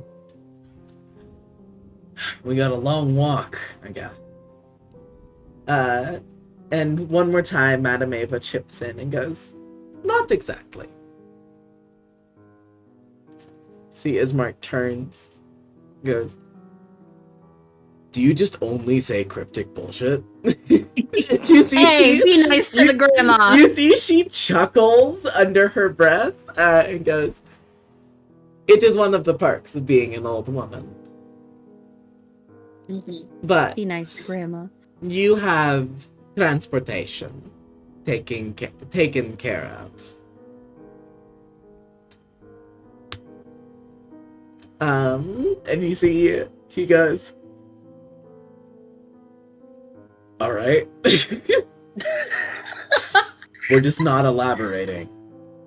Okay. Oh, I love Madame Ava. I love her. Just know that we're getting there quicker than walking on feet. On foot. I might be falling for Ismark. Oh no. Oh He's no! such an idiot. Look, Someone's gotta smooch him. we love a himbo. I'm just every time Ismark Dude. gets mentioned, it makes me cry laugh because Lynx just yells Ismark. That's in light that's of her recent husband. events and in light of Yeah. recent facts that we now know. Would it be right for Nyx to smooch Ismark? Once only one of you has the soul, Then it won't be weird. then it won't won't be be weird. But while you two both share half of the same soul, it's kind of weird. That soul inside of you is going, why the fuck are you kissing me? Why? Why are we kissing each Why other? are you kissing Why me? is me kissing me? What? Like, That soul is going. So Why that the was fuck are something we? weird to rate in on. But yeah, once. the question There's a is, raid. Oh, there's a Did raid! Welcome in! Thank Yeah. you, Raiders! yeah, That but the was question is do Nyx and Ismark care what the soul thinks? There you go. That's Okay. exactly the Two hands. point. But yeah. Poppy with the smarts. Oh man. Sorry. Alright. In either case, Ismark heads out of the tent. The rest of you are ushered out slowly, but if anybody has any last words for Madame Ava, you are welcome to speak them. I think Leffa would kind of just stand up. And would there be any form of like customary goodbye in the crossing? Would you say? Yeah. There's a type of customary goodbye, or there's a friendly goodbye. Which one would you prefer? Not for the Vistani. Oh, for who? Oh, I see what you mean. Yes, there would be. To kind of test to see where exactly she learned Ivathi. He will do he will try to do the customary goodbye. It has been a long time, so I have a feeling it's a little rusty though. It is a lot of sounds I cannot physically make with my mouth, but it's like a bunch of like moth like squeaks and chitters. And you see Madame Ava smiles, waves her like wrinkly fingers and goes, "Goodbye, Leffa." He's just smiling. Then he nods and heads on out. Actually, after Belladonna. That after. One little thing from Madame Ava before you leave. In a very coy way, she says, "I can't wait until you find out. It's going to be wonderful." Hey, yo! Wait, Who who did she say that to? To Leffa. She says it to Leffa. Okay. Just try. Okay. Yeah. I love Grandma. She's so cryptic. It's one of my favorite parts of playing Madame Ava is I get to say like old cryptic wizard bullshit all the time. It's so good. I don't know why, but it's just canon in my head now that Bella calls Ava Grandma. Yeah, absolutely. Okay. Leffa, you head on out. I probably left when they were doing the weird chittering exchange. Yeah. She was like, this She is was too weird, immediately right? like, not I'm for out. me. But yeah. No. Shirsha leaves, Monkey leaves, Nyx What leaves. is this fey bullshit? This is way too whimsical for me. Alright, have a good night, guys. Fantastic. I already have to deal with being... Fro going the whimsy thing, my only thought was like when he does the like finishing blow on someone, he's like, "You didn't have enough whimsy, just fucking smites them." That's what Busy would want. That is If you what were Busy would abiding want. to the Archfey of all the Farappadon, she would want you to deck people who do not have whimsy. Like, you scare children. Bam. I love People it. who Just don't like, you have didn't have whimsy. enough whimsy. Yeet. People who don't Okay. have whimsy, they're nothing. Okay. Incredible. Forgive me for this, but that would mean that there would be some player v player combat already. Then. Oh my lord. Yeah, there are some No. party members who are strictly not very whimsical. Oh, I wonder who. I wonder who. Everyone but the child. Everybody but Fucking Monkey. Jade looking yeah. at the ceiling. Everybody but Monkey isn't whimsical. Monkey is just full of I- whimsy. I used to be I whimsical. don't know. I feel like I'm full of teenage angst. Yeah. It can be both. You got get- a little bit of remnants. Like, you get a pass because you're a teen and a child, so it's like, she gets to do whatever she wants. These fuckers, what the fuck happened to them? I used to be whimsical. Uh-huh. What?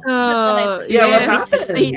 I used to be Crazy. whimsical before I got trauma. And then what happened? Fuck you! Fuck you. Alright. Putting things back on rails, folks. Belladonna, you storm out of the tent, not expecting anyone in pursuit, and Irina comes out of the tent after you. The rest of the party stays behind in there for now. And you hear, while she's following you, Irina call out and say, Can I offer you some words of assistance, or is that not on the table right now? God, I love Irina. Bella just kind of pauses, and I feel like Irina, it would be noticeable enough for Irina. Hearing Irina's voice, she kind of, her tense posture kind of lessens a bit. Yeah. And she turns and looks at Irina, and the normal stony expression that like she had in that tent is gone. Mm-hmm. And bare for Irina to see is just that same look of betrayal. Mm-hmm. And she just kind of nods. You stopping and turning around gives Irina enough time to make up the distance between the two of you. And she puts a firm hand on your shoulder and says, I will say it straight up. I do not know what is going on between you and her. I don't know really how you know her. But we don't need her.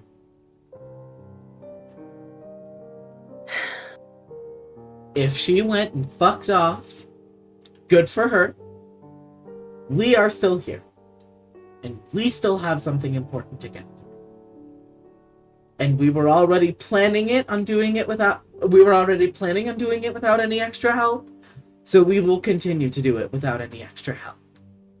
We got this. Okay? Bella just kind of does like a calm inhale and exhale and just kind of gives a small nod. I know. I don't take promises lightly. And the first thing she does after we're no longer at each other's throats is break a promise. Not exactly the way I wanted to start off my day. And she kind of gives this like small little smile of like, kind of giving a smile of like, I don't want to be this upset, and I'm sorry that you're seeing me this way. Mm-hmm. Yeah, she's willing to do this. You see, What? You see Irina, with her hand on you, closes her eyes, and you see, an amulet around her neck. That is one half of a sun with those same, like you've seen in Monkey's symbol, with the same rays of light beaming off of it. And the other half of it is a crescent moon wrapping around the back of the sun. Ooh, that's pretty. And it glows and hums faintly. And you just feel this wave of just like calming, relaxing magic waft over you. And you heal a point of stress. Oh, okay. Breathe. Okay? Just breathe. When the dealer plays you a shit hand, you play the best cards you've got. Okay?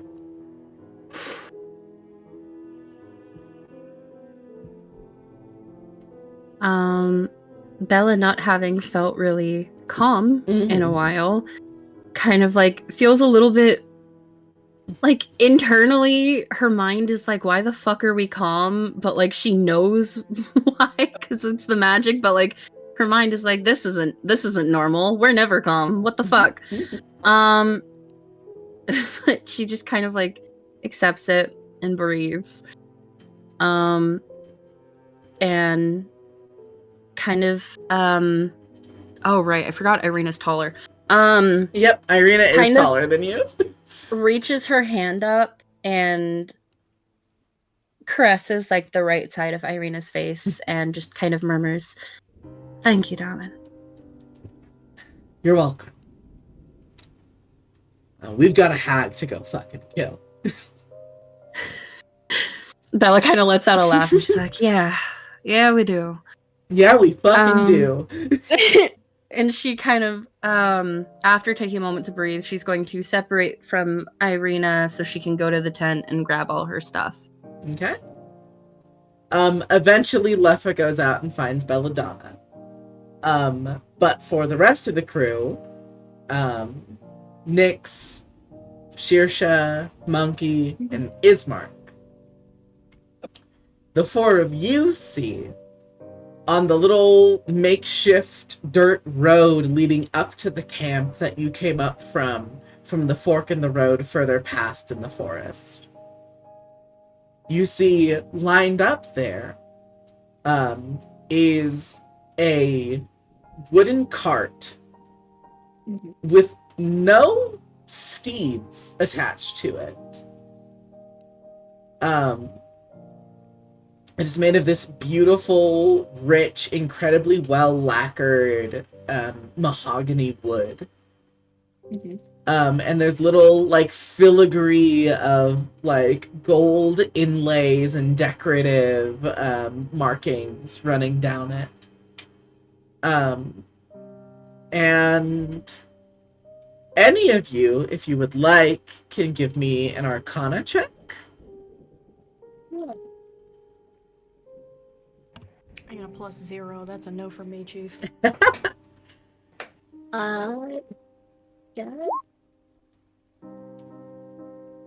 She wouldn't be casting guidance, so let's see if you are okay with me saying she casts I'm guidance. allowed. You're okay with casting guidance because you need it to do this check. Okay. 17. So yeah, on a 17, those gold inlays and filigrees, while some of them are there just for decoration, you see hidden in the decorative bits, there are runes of conjuration and illusion magic.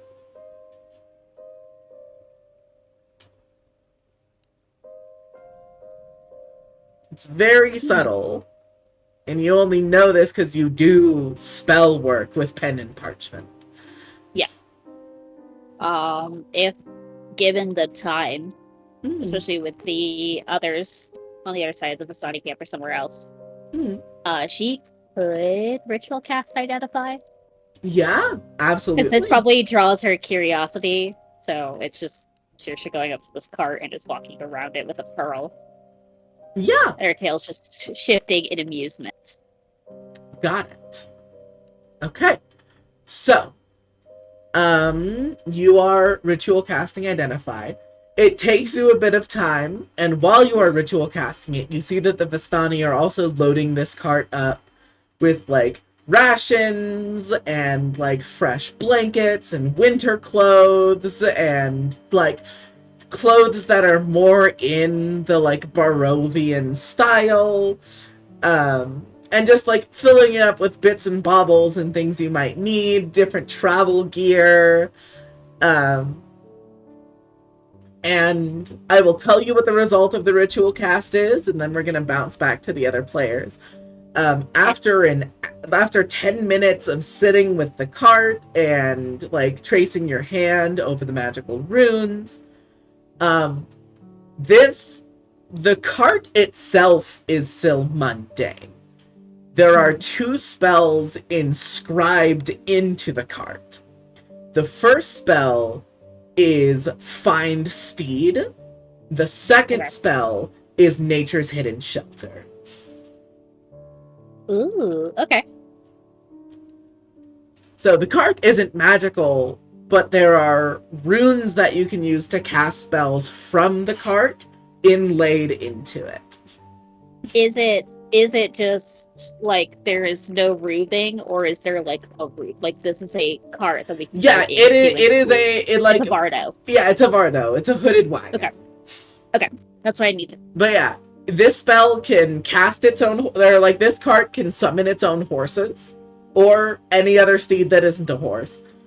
Yes, thank you. You're welcome. Two big and dogs. can also blend in and like camouflage with woodland areas for safety. Yes.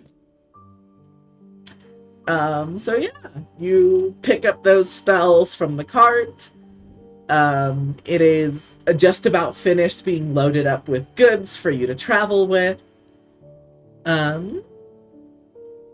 Everybody heads out to their individual tents, gets their armor, their weapons, their adventuring gear, and straps yourselves up for a pretty long journey back to the village of Ivlisgrad. A quicker journey. It's a quicker journey because you now have a steed-drawn carriage. Yeah.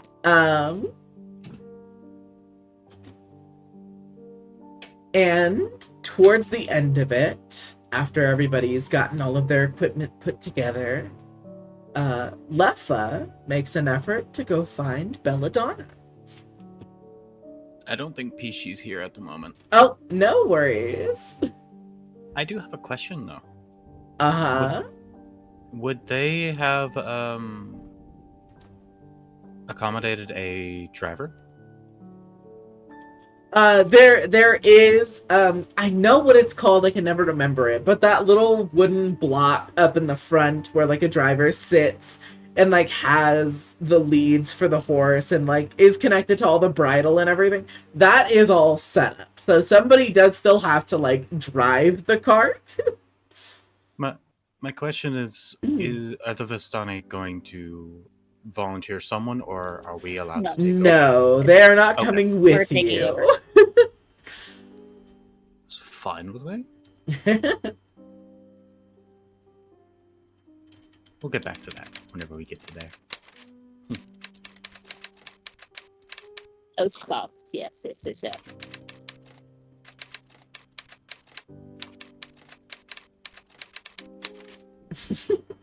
I just almost fell rushing back. Hi, hello. Wow. Wait a minute. You can't give inspiration for my own game. Nope, I'm the DM right now. I can give Link's inspiration for your game. Fine. I Alright. have the authority. All right, so Hi, did hello. you- I bashed my knee into my desk coming back. are you okay, sweetheart? I'm okay. Okay, good. Okay, Lynx, you heard it from Abby. I was allowed to give you inspiration in this specific circumstance, so there you go. I'm gonna kill you next Happy. session. No, Oh, Okay, Ariel, I love your so- cat. Ariel's cat is so good. I love Happy.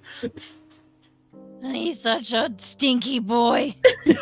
That's how it is with Pretzel. She's a very stinky cat. We love her to pieces. But yes. Leffa, you wanted to go speak to Belladonna. Hello. Do I just find her? Yeah, she would be in her tent with, like, she can't be surprised, so she would... You know what? I think in this one instance, she's too in her mind to hear you coming. So this one time she would be surprised. I think, if I may, I actually think that Leffa would not be opposed to taking the path of stepping on a twig just to make sure you can at least hear that someone is approaching. Oh. Mhm. He understands that everyone in this group is very suspicious of him. I'm sorry. He doesn't want to sneak up on Jade anyone. just fucking waved at the camera when you said that. Okay. I'm just saying. Kind of hearing the twig snap, she whirls around, but she knows that she's safe in a Vistani camp, so she just kind of whirls around. And of course, you can't see it from the blindfolds. It would be a glare if you could, but she just kind of looks at you. What can I help you with, Leffa? Hi, Poppy. Celeste, are you okay? Poppy just brought me a soda. Her hands are so cold. Why? Why are your hands that cold? Mwah. Aw. Push push. I think out of reaction, he would, as a reaction to what Bella said, and I suspect he could feel the glare, even if he can't see it. I don't know. Well, But, everyone thinks she's blind, so if you've read my journal, I mentioned that. yes, I Anyways, know. Nothing that you can help me with, dear. I come bearing I want to say a gift, but it's a temporary one. While I had a little bit of time, I carved something last night.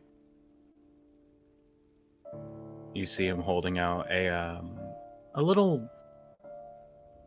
It's kind of just like an engraved piece of wood, like an engraved stick, if that makes sense. And it looks like there are vines and thistles covering it.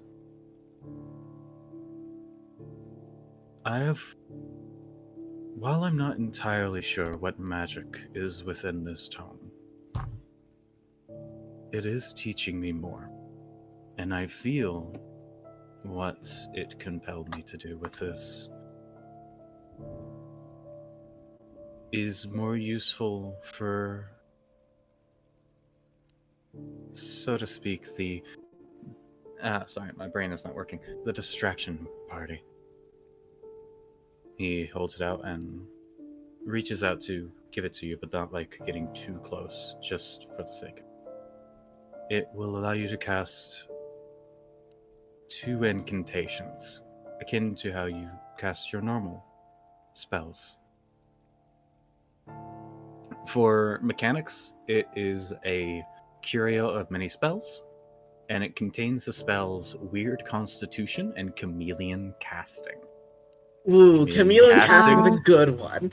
Yeah. So Could you message that to me, Frofo? Yeah, I got you. So, Weird I can give you a quick recap of what these are, because I love this witch homebrew. Mm-hmm. Weird Reconstitution is a spell that uses arcane magic. It's the only arcane healing spell, kind of, in my setting, where you just pump someone's body full of arcane magic and force their body to reconstruct itself.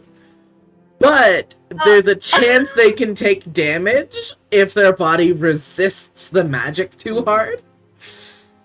But if you really need it, it's a good healing spell in a pinch. You just have the trade-off of it could hurt you if you resist the spell. It's a weird spell because you want to fail the saving throw and not succeed it. Yeah. Jesus. The second spell... the second spell is called Chameleon Casting. And when somebody else casts a spell, you can attempt to copy the spell that they're casting and cast it back in their direction. Or you could copy. So, like, if Shearsha casts Healing Word, you can Chameleon cast as a reaction. Yeah, you can also copy your ally's spell, but you get to pick any target you want. Yeah. Oh, nice. Yeah. So Chameleon. It's the no use spell. Yeah, it is the no use spell. If counterspell is nobody gets to cast magic, chameleon casting is I get to cast it too. Fuck you. Yeah. I feel like I'm gonna save that for Colleen. Fair. A neat little thing. And not a neat thing, but a thing to consider though. As far as I know, it will not take up your spell slots. Nope. You only have 1 charge for both of them. Exactly. It's for those of you who have played older versions of D&D, it's Vancian magic. It's you prepare a specific number of a certain spell, and after you cast that spell, that specific amount of times, you can't cast it again. So you can cast Chameleon Casting once and Weird Reconstitution once. Okay, so after I use this thing, is it just void of everything after? Yep. No. You can use both spells once, and after that, its magical effect is gone. Okay. And then Cool. Leffa has to recharge it on And then a Leffa has to long put rest. magic back into it. Oh, gotcha. Okay. But it's such a neat little thing. I love this witch class so much. And you said it looked like what again? Sorry, I'm writing it down. Like a short stick wrapped in vines and thistle. Vines and thistle. Okay. Right, Okay. Shearsha had a question? This is for the one that Shirsha has. So, a curry of many mirrors does not specify how to activate it. It only says use your action to dismiss it. So I'm gonna assume it's. I'm just gonna say it's at will. You just activate it at will. Okay. I'll just make it cut and dry. Yeah, because it's gonna be very obvious that if it just happens, because sometimes during the travel, that's when she'll attune to the item, and then there's suddenly 2 Shirshas in the wagon. If we did There's that. Shearsha and then a slightly discolored mirror image of Shearsha. We look Shirsha too, exactly the electric same. boogaloo. Oh no, that's right. Yeah, nope, you look Yep. exactly the same. So yeah. Okay. Okay. So you're just holding it out? He is a good, 7 to 10 feet. Well, no, depends on how big the tents are. But he's a little bit of a distance away. He's keeping his distance because he doesn't want to come off as a threat. But he's holding out his hand and offering it to you. Okay. All you need to Kind do of- is... Sorry. Nope, go. All you need to do to gain access to the magic within is just, for lack of better word, trust it. And he's kind of insinuating to attune to it. She kind of tenses at the word trust. But she brioche. In your bush. Sorry.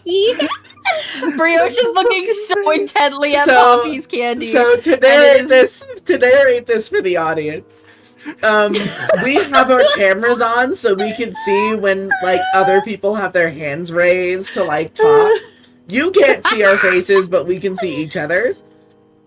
And Poppy and I's dog Brioche is begging and pleading next to Poppy to get some peanut M&Ms. And I'm sorry, Brioche, you can't.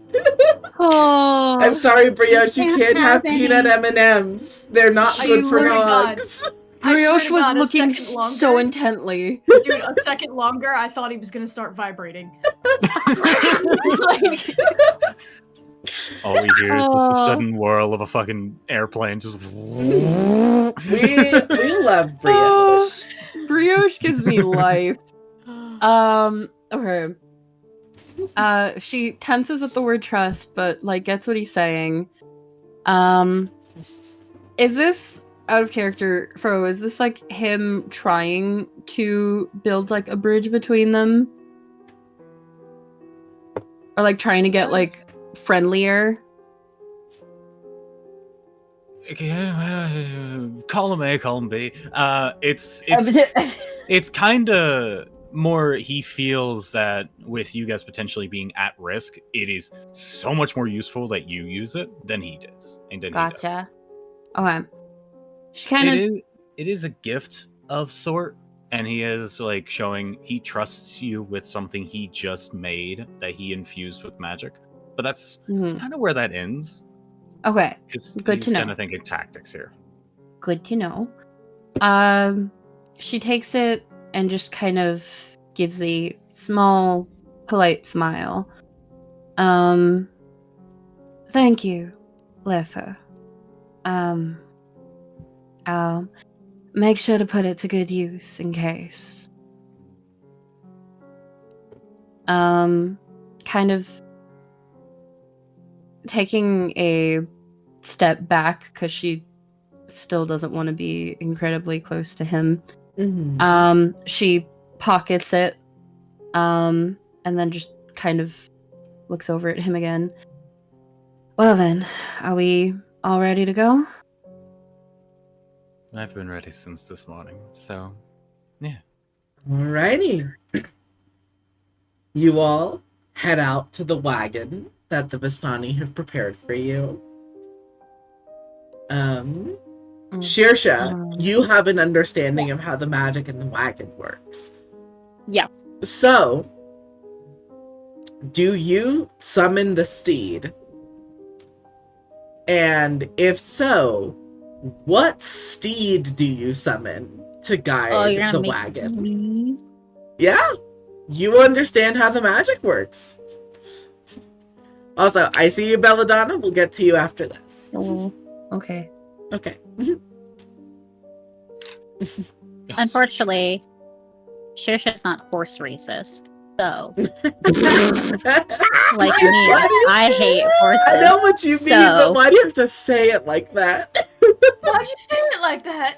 I don't like Did you horses. say horsist? Horse Sorry. racist. Yeah. Because if she's thinking about,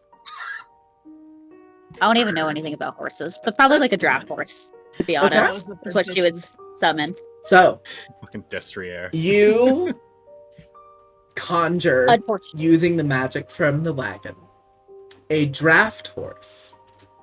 And this is where we get to do something fun. Barovia. No, give it to me. Barovia, when creatures are conjured in it, doesn't manifest creatures entirely correctly. There's always something slightly off. Something Give me my Minecraft bone strange horse. or grotesque. So what I will ask, because this is very fun, I'm gonna make it a die roll. Okay. Is it a gore horse or is it a bone horse? Well, that's what we're gonna find out. Okay.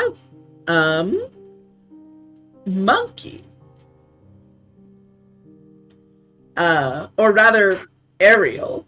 Why don't you tell us what grotesque feature this horse came with? Oh, okay. Its guts are spilling out. Like the stomach bottom Perfect. portion is missing. Yeah. Incredible. That's atrocious and I love it. So yeah, there is a long slash down the midsection of this draft horse. And you can just see gore hanging from underneath the horse. And everything in you tells you that this horse should not be capable of motion, let alone standing here breathing. But it is. If she does her Eyes of the Grave feature, is it undead? Yes, the horse is in fact undead. Nice. I think she just pets it on the side and goes, I get you. Like there's an undead solidarity. Perfect. You're Just fucked just up, that I'm mutual understanding of, gosh, We're no fucked up here. all kinds of wrong. Perfect. Okay, Belladonna, you wanted to say a thing. Oh, yeah. Just like as we were leaving, just she would go and basically say a like proper Vistani thank you and farewell to like everyone who was like friendly to them and helped them, especially Madame Ava. And yeah, that was it. Is just being You got polite it. to the Vistani friends that she knows. So does anybody else make any special efforts to say goodbye to your hosts before you head on the road? Yeah, once they're like actually leaving, Monkey's gonna turn around and wave at them and be like, bye, thank you for the food! You see Radu smiles and waves back and goes, I'm so happy you enjoyed. I packed some extra rations in your cart. Oh, fuck yeah! I just imagine monkeys like on the roof of the Bardo, just Yep. yelling this. The moment that she goes, Incredible. "Oh fuck yeah," Bella snorts audibly.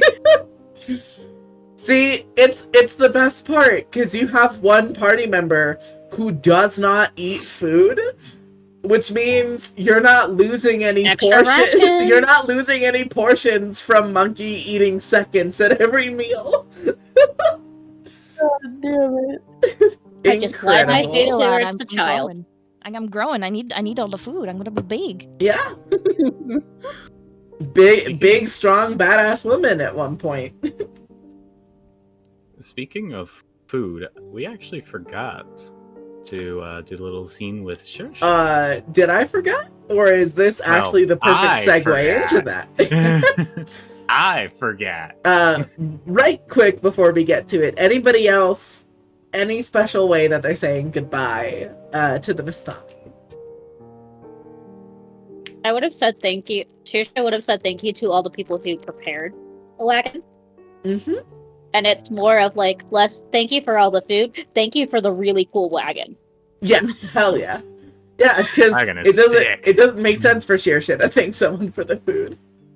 Yeah, thank you for the food, the clothing, the blankets. Sure, she doesn't care about that because it doesn't affect her. But she's like, this is really cool. And then kind of briefly apologized about the look of the horse. Briefly. Yeah, sorry that the guts are spilling out of the horse. My bad. It's just a quirk. Yeah, that's not a Vistani thing. That's just a Barovia thing. Yeah. All right. You can't have the M&M. I love brioche. Where the ever-loving fuck did he come from? She Bond. she pops up whenever she wants to. I swear to God, I blinked. Yeah. No, brioche is a menace, but we adore her. Bria's just running up with the owo face. Yep, she does that often. Another fun quirk before I get back on the rails.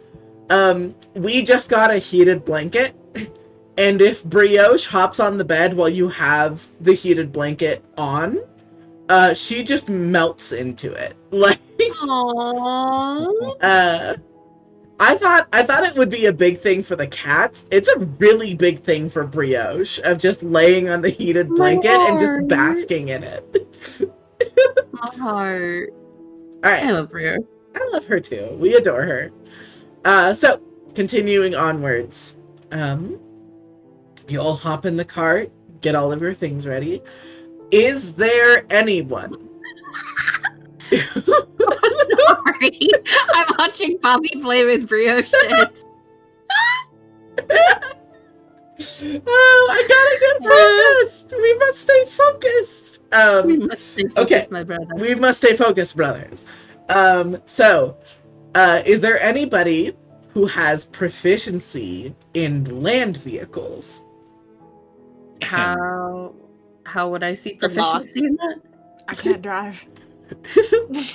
What would be proficiency for that? I haven't don't know gotten what my that would license be. yet. The though. proficiency is just called, it would be a tool proficiency. vehicles. It would just be a tool Yeah. proficiency called land vehicles.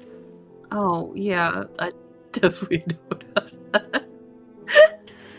Leffa does, actually. I'm looking at it. Leffa has, understandably, because he traveled with a caravan for a long time, Leffa has proficiency in land vehicles.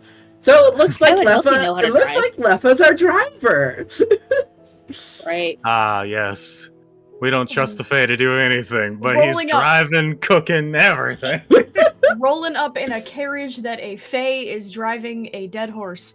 What a sight. Only in What a sight. Barovia, folks. Only in Barovia. Cool. A magical carriage with a very motley crew in the back with a goddamn Mothman just behind two fucking When we get to undead Velaki, you horses. probably should be wearing a disguise. Oh yeah, for sure. Unless Fair we enough. just get close and then kind of like leave the cart behind and like walk a little bit Yeah. on foot so we Yeah. can approach quietly, you know, that whole Okay. thing. Yeah. So, having access to a horse-drawn carriage. Let me make sure I have this correctly.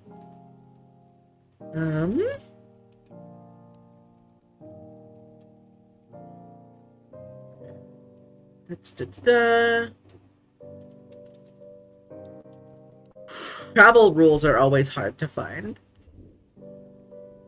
Let's see. Travel pace. There we go.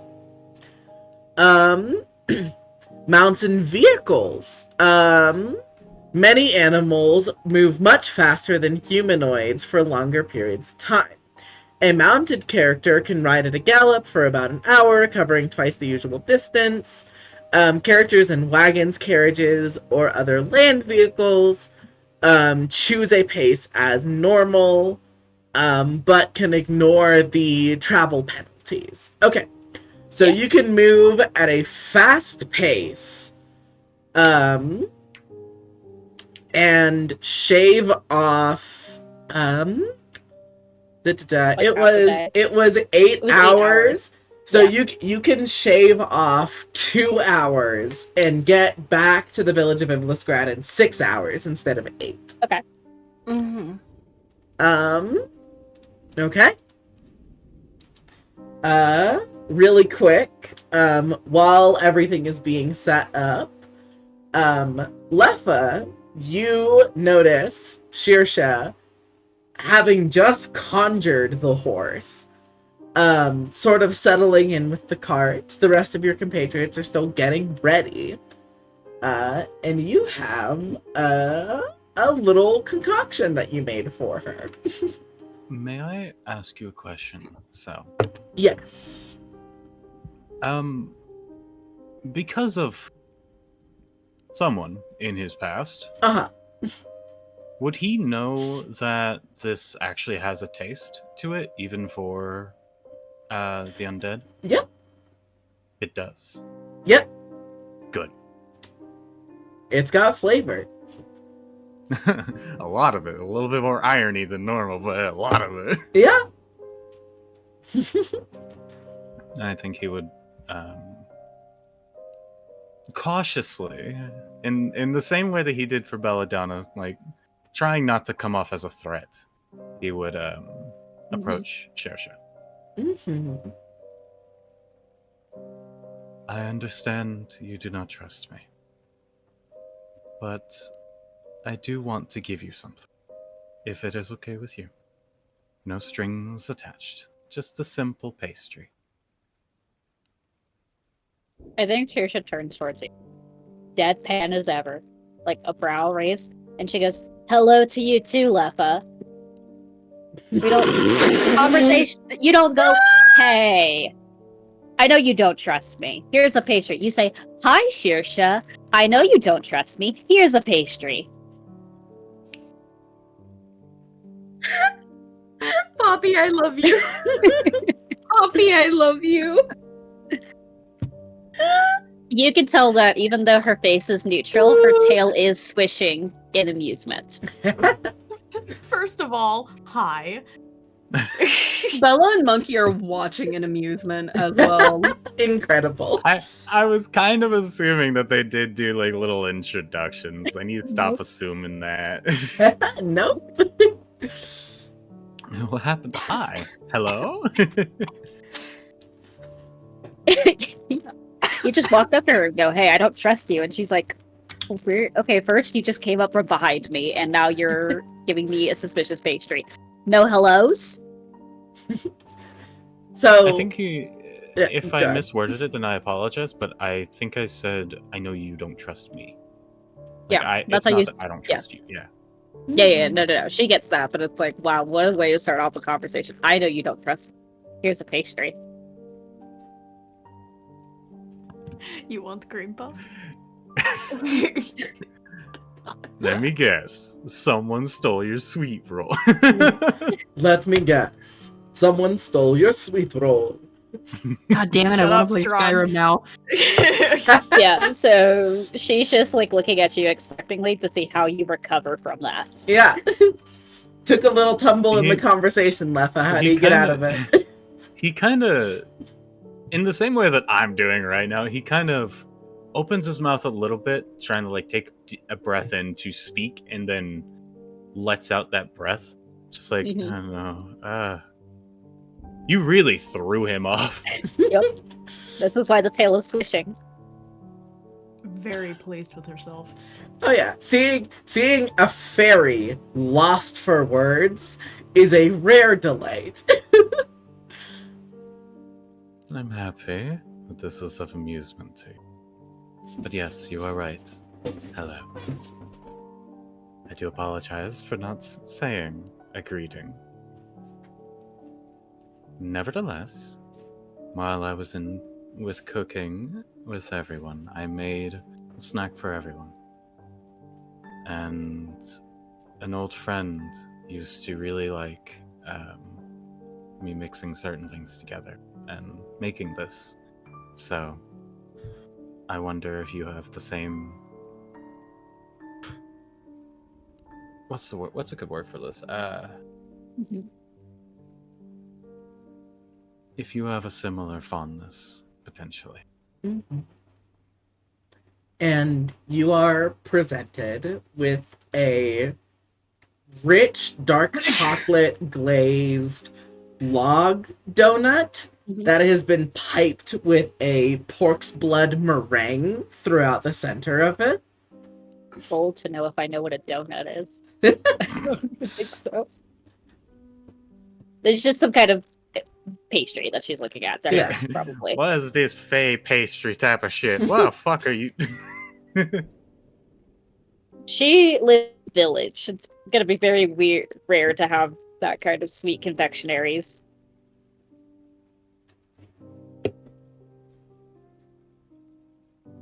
Okay. Can she smell the scented blood? Yep. Or like, no, it's laced with some form of iron. You can smell that like irony metallic tinge. And I'm actually gonna take a fun opportunity to say, Shirsha, can you give me... Nope, not that. Nope. Can you give me a D100? Oh, corruption. Can you make a corruption roll for me? Yeah, I just bite Leppa instead. Uh-oh. I'm just preparing to figure out what 25.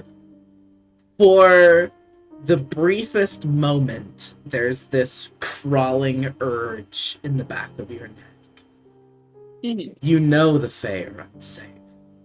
You know the offering of food is an assured sign of accidentally making yourself thrall to them. You know how Leffa feels about your kind. You've seen the way he approached Doru, the way that he's approached other undead. He said it was his calling to hunt them. There's this brief moment where that itchy voice in the back of your head says, "It's all a ruse, deny the gift." And you almost feel the urge to slap the food out of his hand and go for him instead to sate your hunger. Oh. And you fight that urge down. You swallow it, and it is heavy. But you bury that voice just long enough to follow what you want to do, whatever that is. I think she looks briefly irritated. Or annoyed would be the better term. Part just by words, and like she has a hand out, and her other hand's got like a 1. She's got 2 things. 1, don't assume I am like your friend, and I will enjoy. Please don't loop me into everything. Remember? Treat me normal. That is what you said. Hmm? And then as she's holding out her hand, too, I will not accept your gift. But she's holding her hand out. For the first, I am trying to treat you normally. But you and I both cannot deny that there are more what's the word I'm looking for? Slightly different tastes you may have because of the infliction. Secondly, giving me some slightly mixed signals, dear. You say no, but you are still holding your hand out. I'll do this. Leffa, can you give me an insight check? Because I get the vibe of what's going on here. 16. 16. She won't accept it as a gift. Because a gift from a fae implies a bargain. Implies something up for fair trade. Fae don't give gifts in the way that we think of them, because a fae's gift always comes with something that you are paying. Offering it as a gift to Shirsha is the wrong approach. And that's the vibe you get. As long as you consider it a gift, she doesn't want it. But if you present it a different way... Yeah. She's also in the way of automancy of words. She is telling you, I will not accept this, but you can still give it to her. Yeah. And that means that, like, okay, she's not agreeing to you giving her a gift verbally. Yeah. Which is how she assumes all fae like a verbal contract or verbal promises. So she's like, yeah, I am not accepting this gift. But she's also telling you insightfully, like, you can just give it to me. Yeah. Like, if you put it in her hand, she'll be like, okay, this is mine now. Finders keepers. Yep, exactly. Then without any comment, he'll just... He kind of has, like, that, oh, face after realizing, and then he just gives you the pastry. No comment. And no additional comments. Okay. Nonetheless, I do hope that you enjoy it. Without any other word, you hand her the pastry. I will say she will pat him very quickly on one of the two arms on his side as she's going to the back of the cart and going, have fun with your fucked up horse, and then takes a bite of the donut and walks inside the cart. Okay. Shirsha. Yeah. Recover a point of stress. Yay! You bite into the donut. You feel the taste of the dark chocolate, of the incredibly flaky, buttery pastry, and that blood meringue. And it's the first time in a long time, almost 30 years, that you've been able to eat food, and you're waiting for the moment when your body tells you to reject it, because you haven't known the pleasure of a good meal that didn't come in the form of somebody else's life. But it's got just enough of the right ingredient, the correct component, that you are able to get the drink, or like you're able to get the food down. Yeah. Without your body calling out in rejection of it. Yeah. And you slake some of your hunger. And for now, you feel the beast recede, satisfied that you have fed.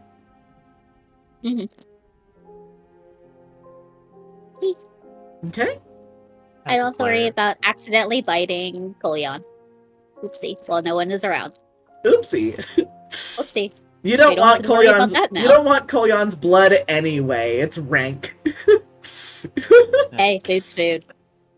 As a player, I'm pleased that the food was good, but as a character, Lef was going to take a point of stress because of the word fumble that he did. Incredible. Absolutely. Take a point of stress. The rest of you hop onto the cart and saying your goodbyes to the Vistani.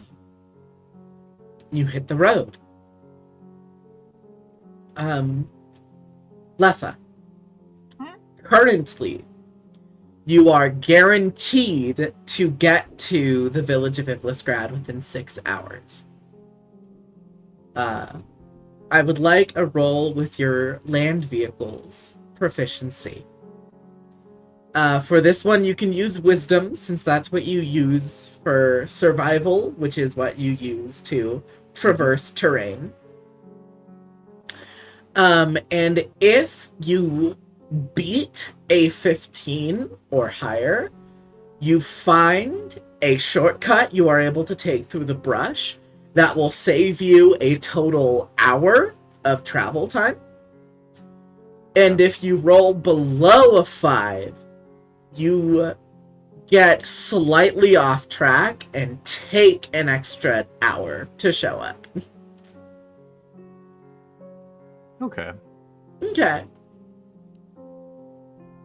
So yeah, give me land vehicles using wisdom. Give it to me. Damn it. 13. You don't go slower, you don't go faster. You travel at pace.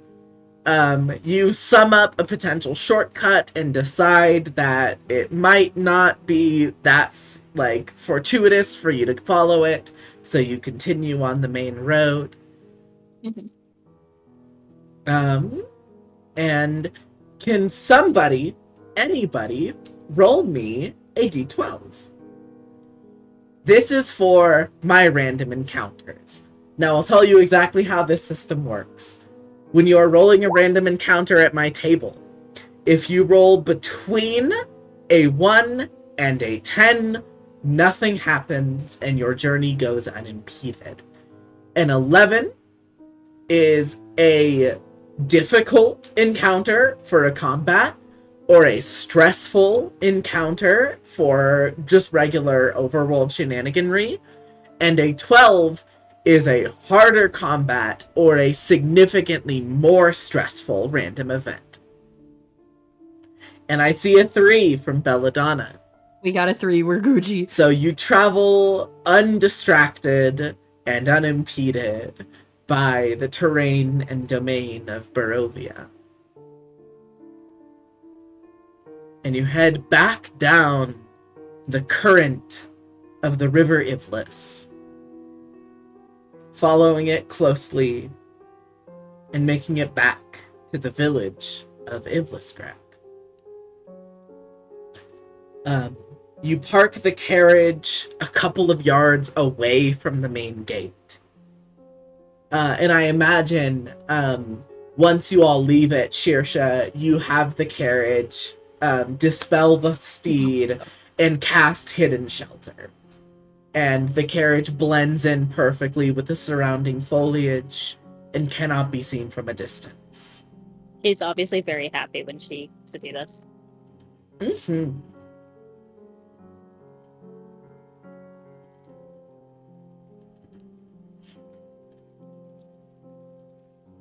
Just answering a question real quick.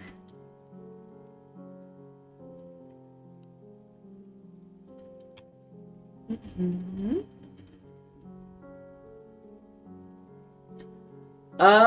Thank you for the raid. I didn't see someone came in. We're not talking in chat all that much, as is the nature of a D&D, but thank you for coming in, and I hope you enjoy. Welcome in.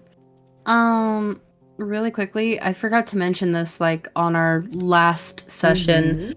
Mm-hmm. Halfway to the Vistani camp, she would have, dug into the ground and buried that coin that Colleen had given her. Because I just remembered, I saw it in my notes right now, the coin that Colleen gave. And I remember Bella and Lefa had talked about basically burying it so no one else would come across it. But I forgot to mention that to you. So, my bad. No worries. Thank you for covering that now. Mm-hmm. Okay. So, you all arrive at the village of Iblisgrad. The carriage is concealed. And I just want to do one more assurance of what the plan is. Based on what we discussed, currently, Lefa is going to cast Pass Without Trace and give you all a chance to sneak into the village of Iblisgrad. Lefa and Nyx are going to break away to the apothecary's shop and try to find one of Aunt Colleen's contracts so you can find her true name. Shirsha is going to head back to the Burgomaster's manor so that she can, when the time is right and the cue is given, administer an antidote to Kolyan and Drinovich. And the rest of you, including Ismark and Irina, are going to distract Colleen and try to get her outside of the village for as long as possible so that everybody else has a better chance of being undiscovered in their own missions. Does that sound about right? Yep. Okie dokie.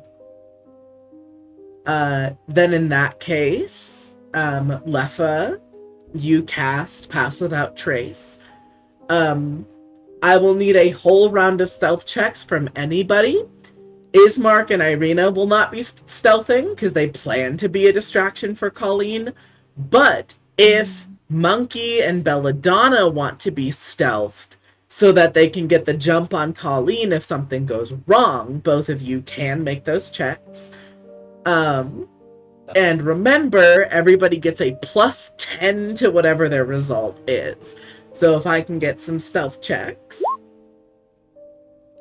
Nyx has a 36. Monkey has a 34. Oh my gods. Lefa has a 25. Belladonna has a 16. Just a reminder, for skill checks specifically, natural ones are not guaranteed failures at my table. But Lefa's letting you re-roll it anyways for a point of inspiration. Thank you, Lefa. Thank you. 17, so a 27. Shirsha, can I get your stealth check? Yeah. I would have snapped Aoife with us when this was happening, so she could also gain the benefit while she's going with the other two.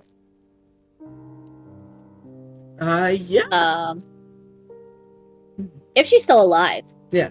So Is my cat alive? Yes. You snap back Aoife to your position. And a familiar black-furred winged cat reconstitutes in the air in front of you. Okay. So just for her to get the bonus too. Yep. And so she understands the new mission. Yes. Also, remind me, does Aoife speak any languages? She speaks Elvish and Umbral. Okay. So, in Umbral, you get a breakdown from Aoife of what she's observed. The TLDR, because we're a little bit tight on time, and I want to get to the fun stuff before I have to leave for my night shift. Do note that we are also playing on Sunday, though. But Aoife lets you know that none of the scarecrows have entered the manor. Okay. For the most part, they've just been doing patrols around the perimeter of the village of Iblisgrad. And very notably, ever since all of you left, Colleen has not exited the apothecary shop. Okay.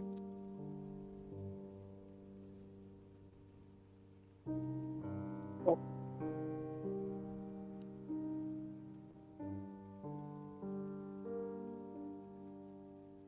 So yeah, shall we give the lowdown to the party members?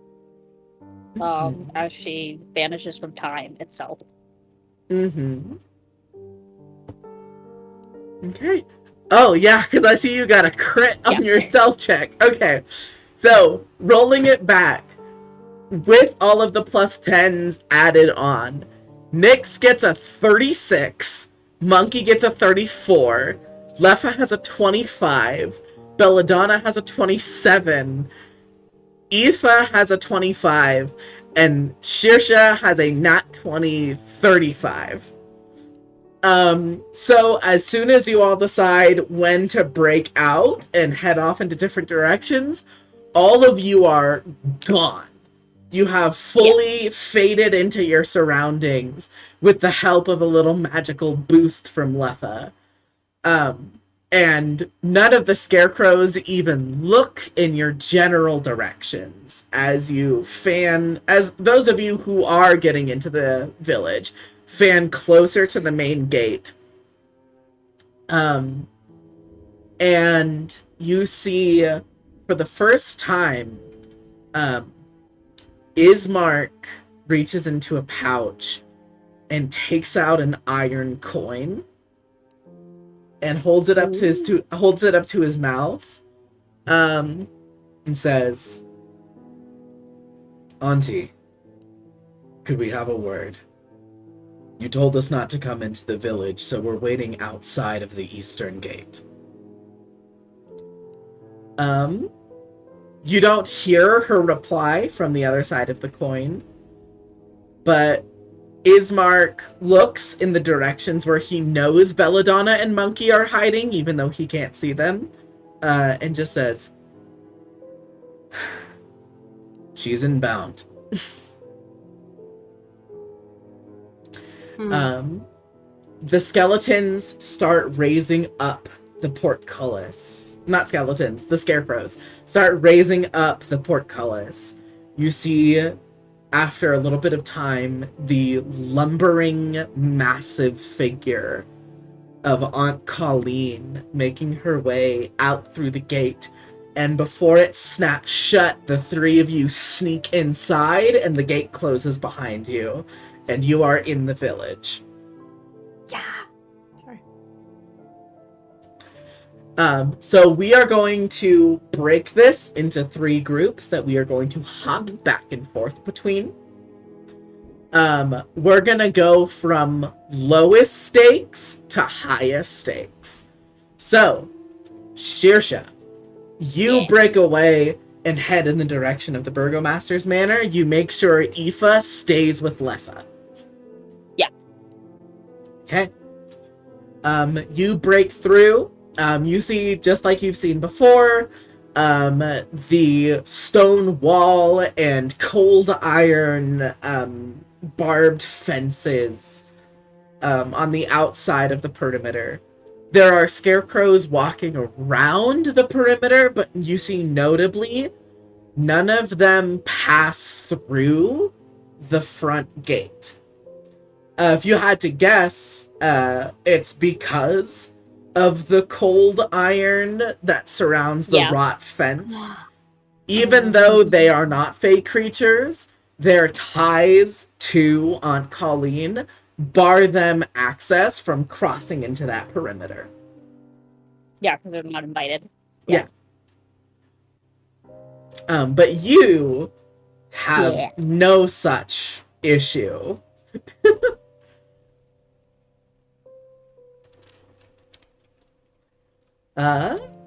No need to roll another stealth check. You easily slip in. Wait for a perfect window of time when there are no scarecrows directly in front of the house. Go in through the front door. Okay.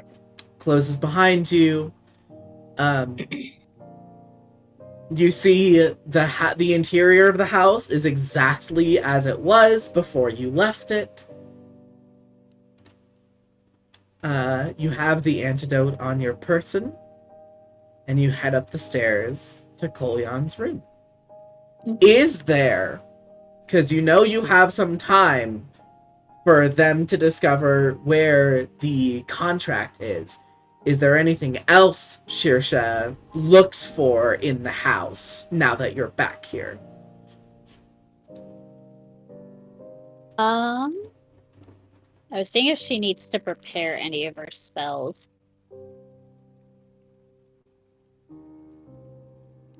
Mm-hmm. Did Shirsha and Belladonna attune to the Yeah. curios? Okay. Yeah. Yeah, Bella they attuned. I would attune, say they attune to the curios. Yeah, she would have done that during the travel. Yeah, same. So I think she does like freely activate it just in case they know shit's hidden the fan and they're coming into the house. There's now 2 of them. Yeah, Bella has it beside her daggers, basically. Okay. So if she needs it, she can pull it out just as fast as her daggers. Where's that spell? It is a ritual. How long do you last? An hour. Okay. Mm-hmm. Are you thinking of ritual casting something?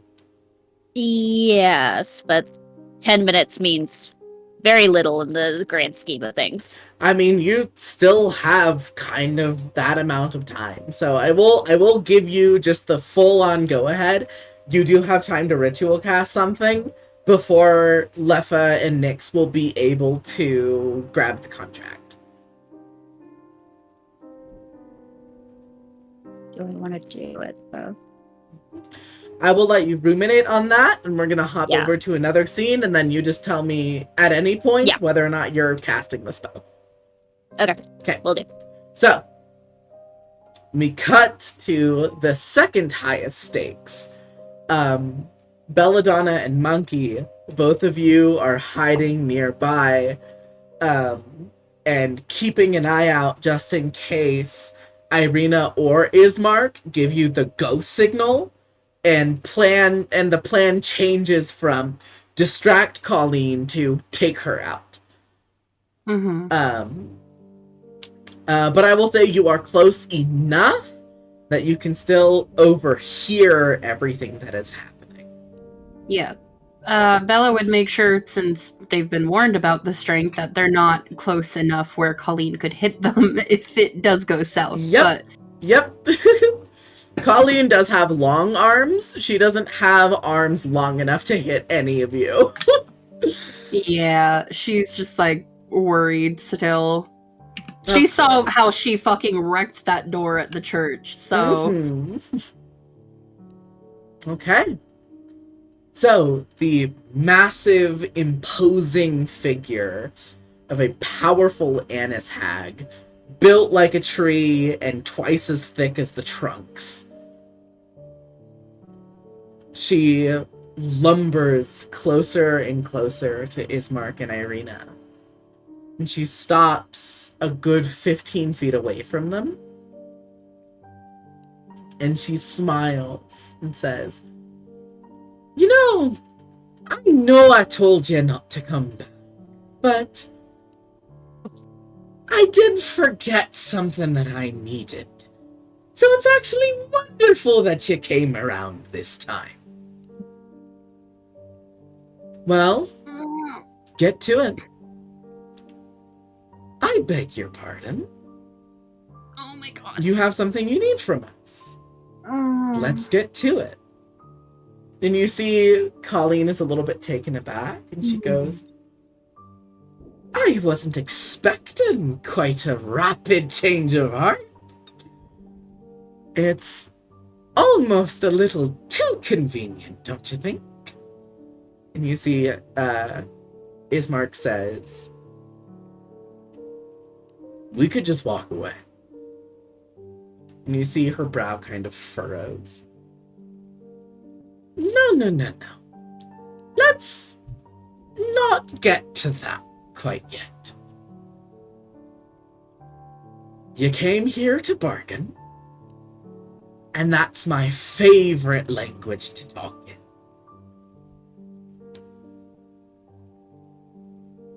I guess the first thing we need to know is what you need.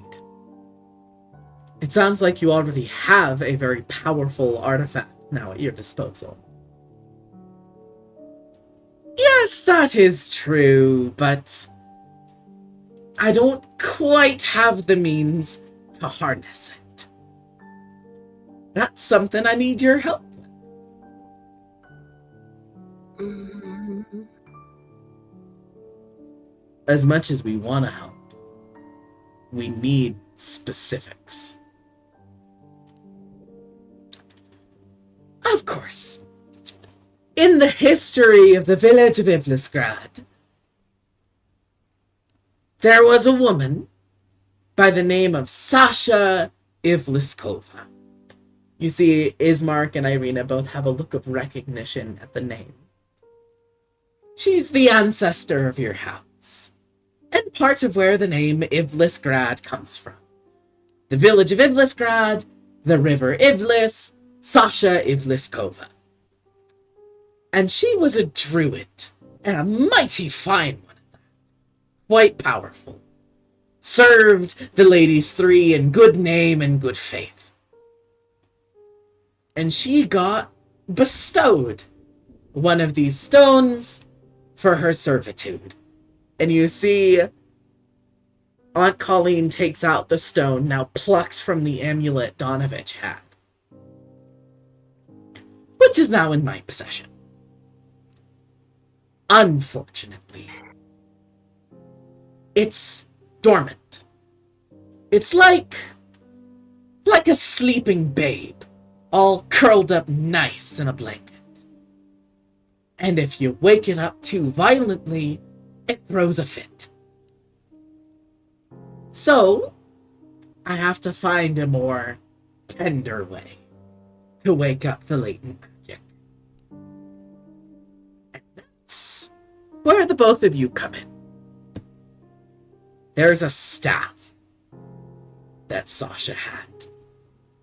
That's somewhere in that pretty little house of yours. And I've tried to get my scarecrows in there, but Sasha seemed to have outsmarted me from all those years in the grave she's been gone. She put up a hurdle that's anathema to my kind. So, here's the bargain. You go in, you get your staff, and you bring it back to me. And you do that, and I leave. And here's where I want you to listen real close. 'Cause this is exactly what I mean to say. Every word that comes out of my mouth, charged with power the way you know fairies do it. You bring me the staff, and everyone is healthy again. And I leave. And that's it. Ivlisgrad is back in your hands, back in your family's name, and dear old Dad wakes up from a very long sleep. And if you don't do that, well, I don't want to spoil that particular surprise. See, Ismark and Irina look at each other.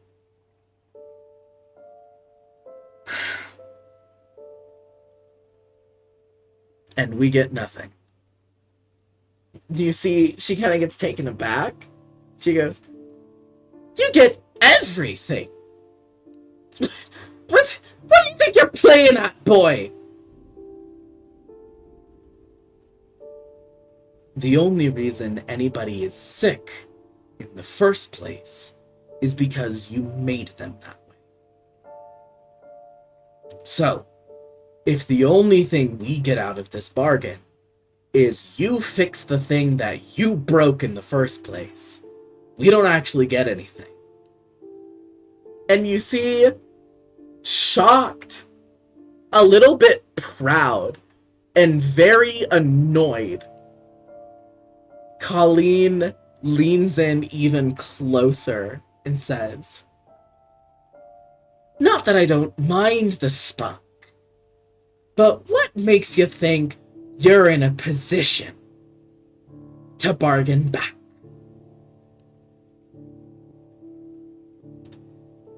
Because, like it or not, you need us. So we get a fair cut of the pie. Or we leave.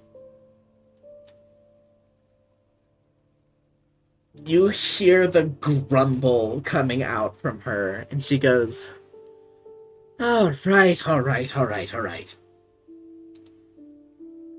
One turn. You name one term. And if it's not to my liking, and if I think it's too greedy, then I'll find another way to get the staff without you lot. How does that sound? See, Ismark and Irina look at each other, and Irina says, do we get some time to think about it? If you're only giving us one thing? She looks and goes, oh, of course. Compared to you fragile little humans, I've got all the time in the world. So have your little deliberation. Come to me with one thing that I can do for you. And if I like it, and if I think it's fair, we'll talk shop. You see, she goes to turn around, and Ismark goes, wait. She goes, what? You don't want to be here while we talk about it? And you see, she kind of tilts her head and goes, what are you, itching for my company or something? And he goes, no, not that. Just, wouldn't it be more advantageous to you to hear and pick out the flaws in our wording? And you see, again, Colleen gets real fucking close and goes, I don't know what you're playing at. 'Cause on one hand, you seem to suddenly be very good at this. And on the other hand, you seem to be giving me more ways to screw you over. But you're right. Why squander an opportunity like this when it was so generously offered to me? Fine. Get talking.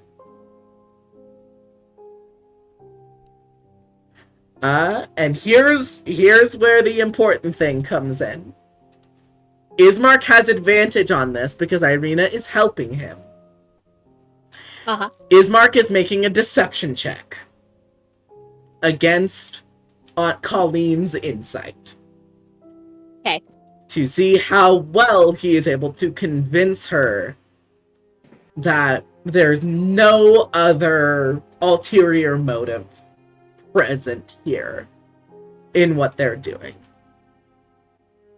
I've never been more scared of my I'm life. going to roll both of them public.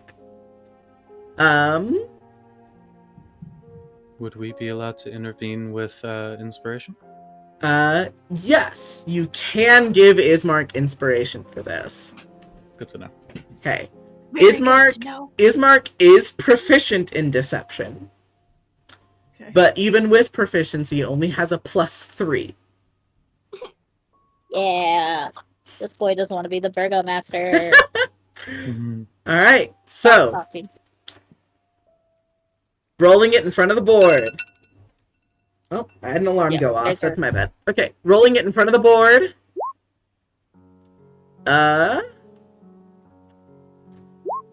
Ismark gets a 21. Let's Oh go. boy. Colleen does not have advantage on this check, Okay. but does have a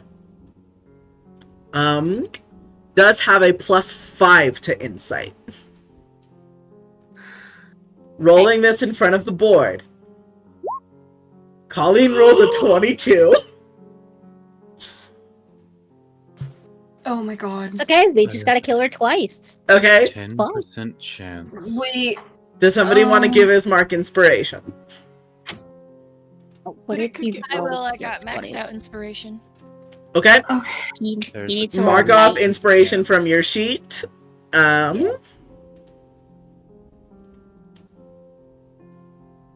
Yeah, so roll a 19 or a 20. Okay. 19. Rolled 19 total. Rolled a That's 19 16. total. That doesn't quite do it. Does anybody else want to offer up a point of inspiration? No. I don't have many, but yeah, sure. Okay, we'll take a point. Oh my god. 11. Ismark, my friend, please. It keeps getting worse. Well, it takes the highest one, so he still defaults to the 21. Yep, he still defaults to the 21. So it's not like he can just like. So He let has me to ask roll a this. 19 or a 20 on the If die. if 10% chance. you are willing to compromise your current stealth and you are willing to have to re-roll it, do you have any spells that could give Ismark a bonus? Do I? How would I check that? Read your Oh. spells. Damn. Aoife's not with you, otherwise Shosha could be looking through Aoife's eyes and be like, guidance! Guidance, activate!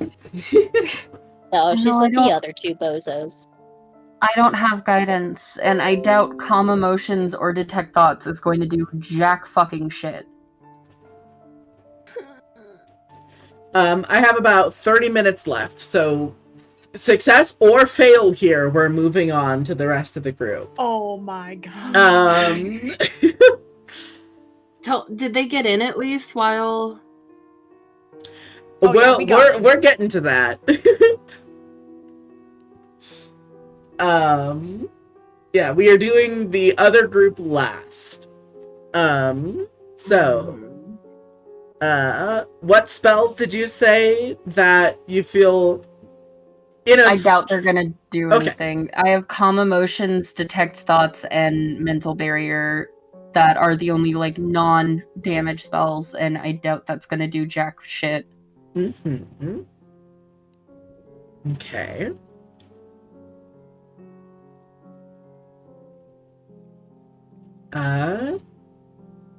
I could maybe... You know what, actually, because I think it's fun.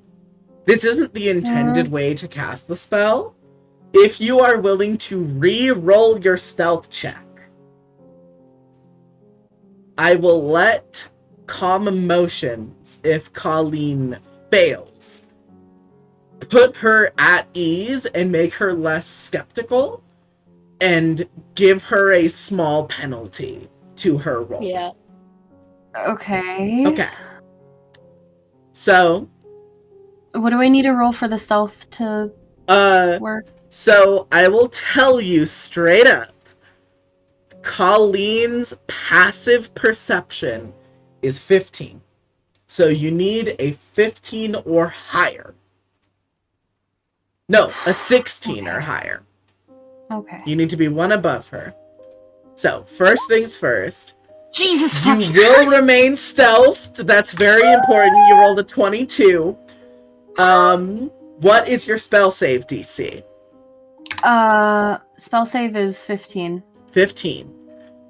For this, I'm going to make calm emotions a wisdom saving throw. She does not get any, she does not have proficiency in wisdom saves. She gets a +2. Okay. So she needs a 12 or lower on the D20. A 55% chance, slightly better than a coin toss, Oh god. to fail this. Oh god. She meets it exactly. You're kidding. All right. Be sus of us. What does she say? What does she think? What is she doing? She So beats calm it by emotions what? doesn't work. She just saved from calm emotions. So it doesn't affect her in any way whatsoever. Nope. Meeting a DC beats Great. it. Great. And I can only What guess I that's will one. do, if you would like to reattempt the casting, you can. I will need another stealth check. Oh, fuck.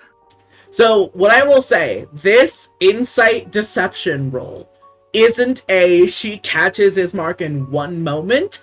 It's whether or not she catches wise to the fact that she's being played.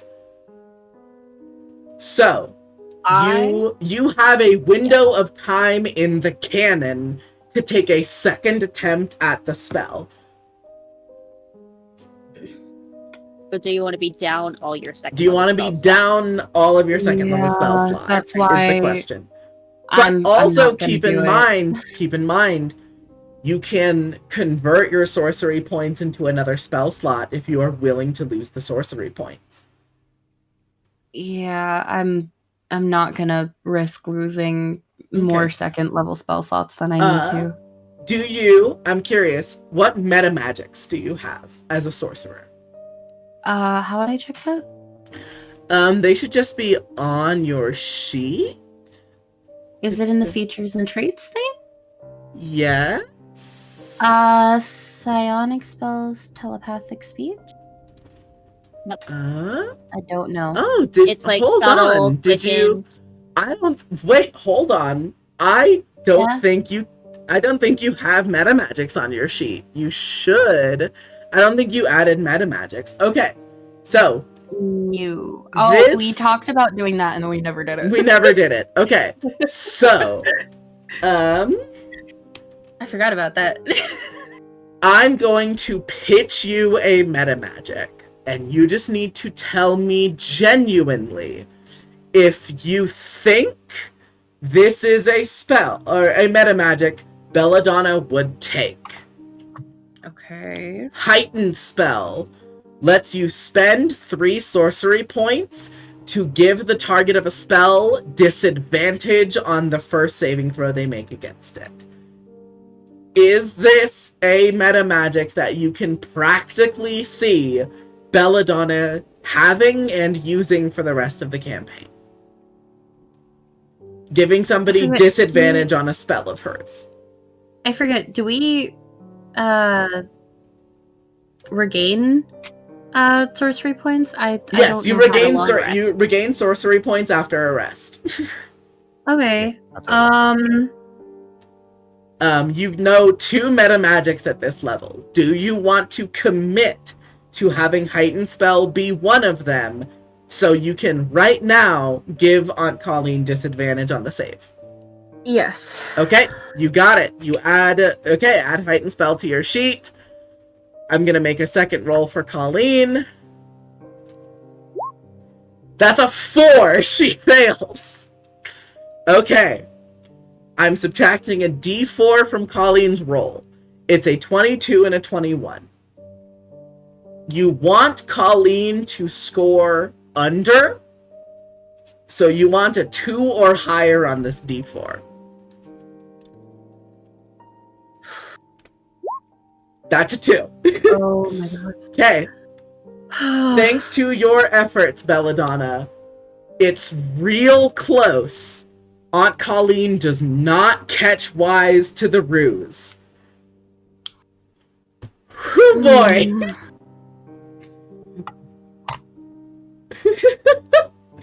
Okie dokie. If I may, good job, Bella. That was very... Good That was fucking stressful. job. That was stressful. You know what? Actually, in spite of the fact that you succeeded, please have Belladonna take 3 points of stress.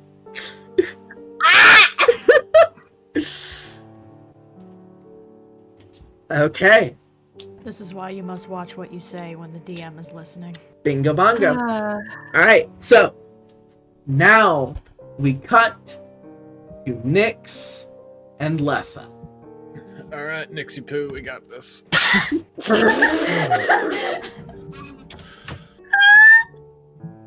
Okay. Hearing Fro call Jade's character Nixie Poo just gave me so much serotonin. It, like, you took psychic damage, but you also healed stress. It's weird. It's weird. Okay, so Nyx and Leffa, both of you get to the door of the apothecary shop. It is locked, and Nyx, you take out your thieves' tools. First things first, off the bat, give me sleight of hand. Okay. Boop. 13. Not Um, best. This You get the is help action with Leffa and or Etha being here. yeah. I can do the help action. Okay, Oh, no. roll it again. Technically, my cat can't help you break into a house, Not but with she's that giving words of attitude. encouragement. Oh! Okay. Okay, so- I'll take the 13. So what this is, I will say, before we go burning inspiration, this Yeah. is not a whether or not you get the lock open, because it's a very simple, mundane lock. It is a test of under pressure, how quickly do you Quick get you the do it. lock open. So I see. you could be faster, but you are getting the lock open no matter what, because this is a mundane regular lock. Nyx in the canon would not sensibly fail this. It is the pressure of the situation impacting how quickly you can get it open. Gotcha. And a 13 is a passable number. You spend a solid, like 45 seconds jimmying around the lock, getting a false set, moving all the tumblers exactly where you want them to go.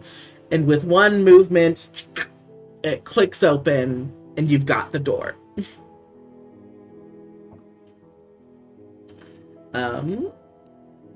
Both of you are able to make your way inside. Can we check for wards? Any Yeah. symbols on the walls? The door? Absolutely. I will allow Arcana or Investigation. Both are a 1 for me. I have a 2 in investigation. I'm just gonna help you. Okay. Okay. Give me Investigation with an assistance from Leffa. So I'll just do advantage then. Yeah. And then investigation. Mm-hmm. Let's fucking go. 19.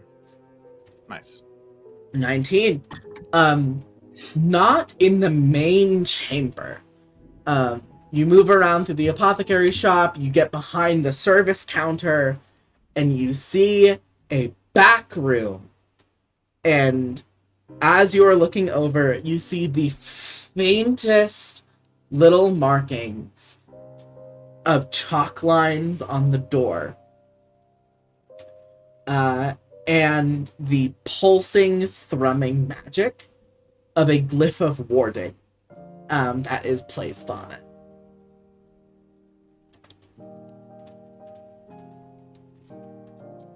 Is this arcane or more It natural magic? you get the sense, this being a fairy, this is like old primeval magic. This is like the magic of the world. This is Fey magic. But Glyph of Warding isn't that high level of a spell. 3rd level.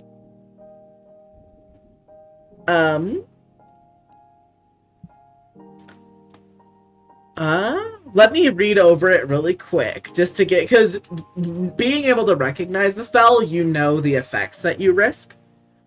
The glyph is nearly invisible and requires a successful investigation check against the creature's spell save DC. Hell yeah. The caster determines what triggers the glyph when the spell is cast. as well as what is inscribed in the glyph. It can either just be an explosive rune, which you can trigger from a distance if you are 20 feet away from it and you trip the glyph, or you can store a spell inside of the glyph. I will say on a 19, you can tell this is an explosive glyph. There are conditions that are set to prevent the glyph from going off, including a certain password. So either you can try to discover what the password to the glyph is, or you can try to set it off from a safe distance, but risk potentially being overheard. Fuck. So Okay. the glyph tells me that there's something of importance there. I dread that that is what we're looking for. Ugh. It is worth saying, if this is the one place where she thought to put a ward up, that means something. Oh yeah. Oh yeah. This also means to keep an eye out for more wards. I doubt she'd have the password just sitting around here. Right? Mm-hmm. What I will do, because I fully understand that even the most in-your-face clues can still go completely unnoticed by a player character. There's an entire meme in DM circles about I got a new puzzle for my players. I looked up puzzles kindergartners can solve. It took them an hour.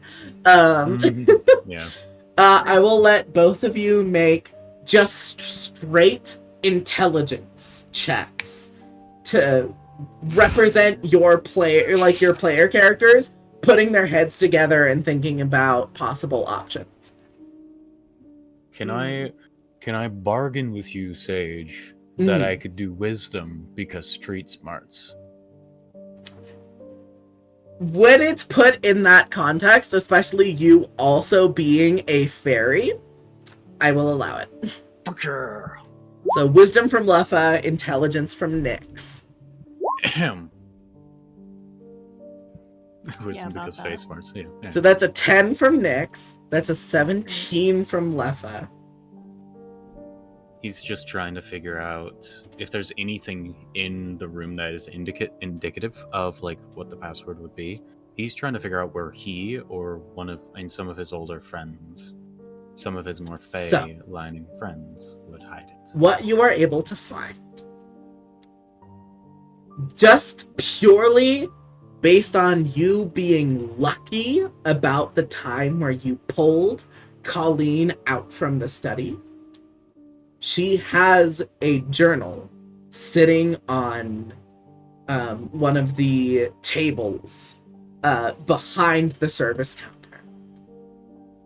And you are flipping through it and looking for ideas, something that could be the key to unlocking the glyph.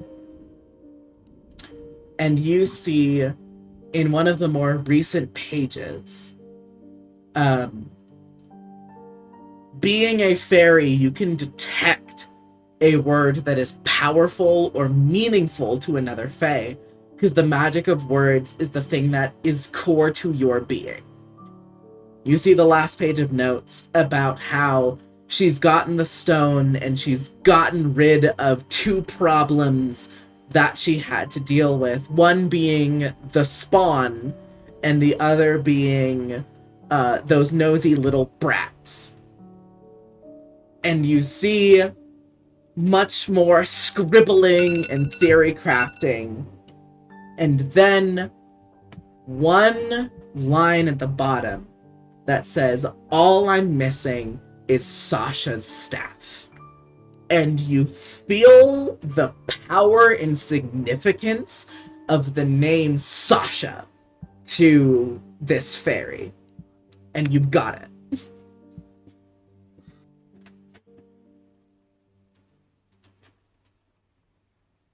Not her name, but you have the code to the glyph. Nyx.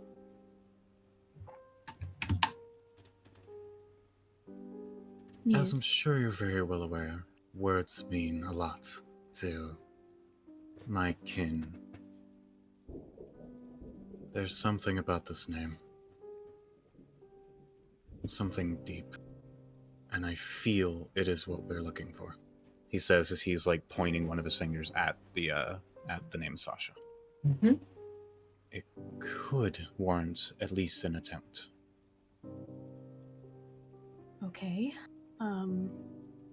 Do we have to be close to the door? You know from identifying the spell, yes, you have to be in front of the door, pretty much. But getting the password wrong won't cause the glyph to fail, only contact with the glyph causes it to go Yeah. off. That eases my mind. Yes. Okay. Okay. So next, you walk up to the door with the glyph.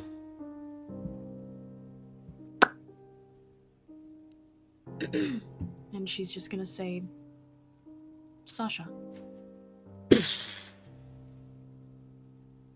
Perfect. Nice. However, before I touch that doorknob, Mm-hmm. I'm doing another investigation. You got because I it. would not put it past this bitch to have a magic and non-magic trap. Yep. Go ahead. There's a magical grenade. I almost clicked intimidation. Give me investigation. There's a magical grenade, Oh, and then there's a nice. physical grenade. Aethel will give you the help action. Okay, I cool. was like, if you think it's at this point, this is where Shusha's in our waiting period. She would Yep. probably be looking through Eva right now. So Yep. it's this cat who's just looking at you, like So you all pointing see forward. in like a split second moment, Aoife like comes up on your shoulder and is looking at the door, and suddenly Aoife's eyes like roll backwards, and you see Shirsha's eyes looking through her familiar, just those piercing sanguine red vampiric eyes studying the door. And with that assistance, as you're like testing the lock and the knob, you do feel in some of the back tumblers in the lock more tension than there should be, and there is another trap set. You don't know what it is because the trap appears to be on the other side of the door, but a successful check with your thieves' tools will unlock the door and disarm the trap. I will tell you straight up, you are looking to beat a 17. Am I? Is Oh. this at all? Sorry, is this at all relayed to Lefa? Is it, Nyx? Sure. Okay. Am I able to slightly glimpse through the moth's vision, even if it's just for but a moment? The moth you have with Ismark? No. No. A moth that's like that I could send underneath the door to see what the trap might be. Yes, god damn it, that's clever. Yeah, I'll allow it. If that wasn't gonna work, I was going to do something absolutely mad. So You want me to roll anything for this little guy? Nope. A moth can 100% fit under a door frame.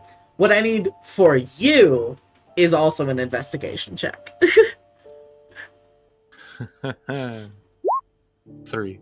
Oh, Yeah. 3. Burning an inspiration. Okay. That's still better. Oh my god. don't I'm worry, not an there's a backup investigation plan. guy. Don't worry, there's a backup plan. Okay.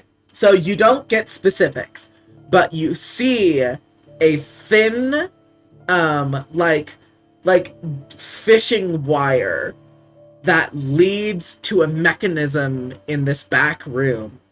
that has some kind of like long, slender metal tube. And though you don't know what it will be, you get the sense that if the door is opened without the trap being disarmed, some sort of projectile is going to be launched out of that device.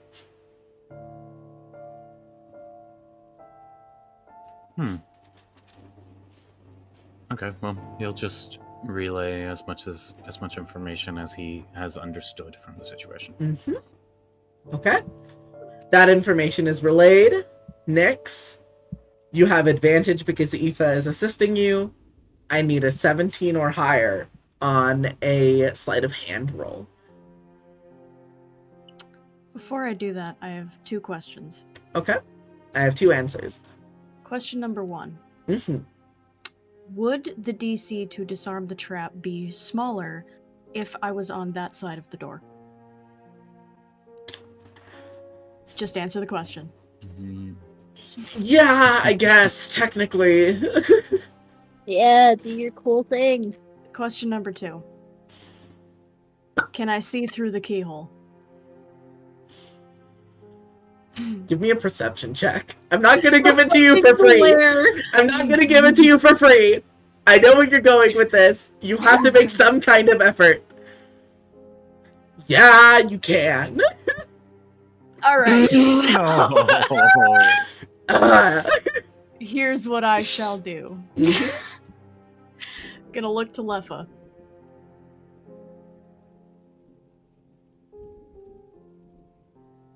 Admittedly, I'm going to do something stupid. And you're just gonna have to roll with it. uh-huh. We are already doing something stupid being here. He's looking at you dead seriously. Out of character, he's so real for that. Anywho.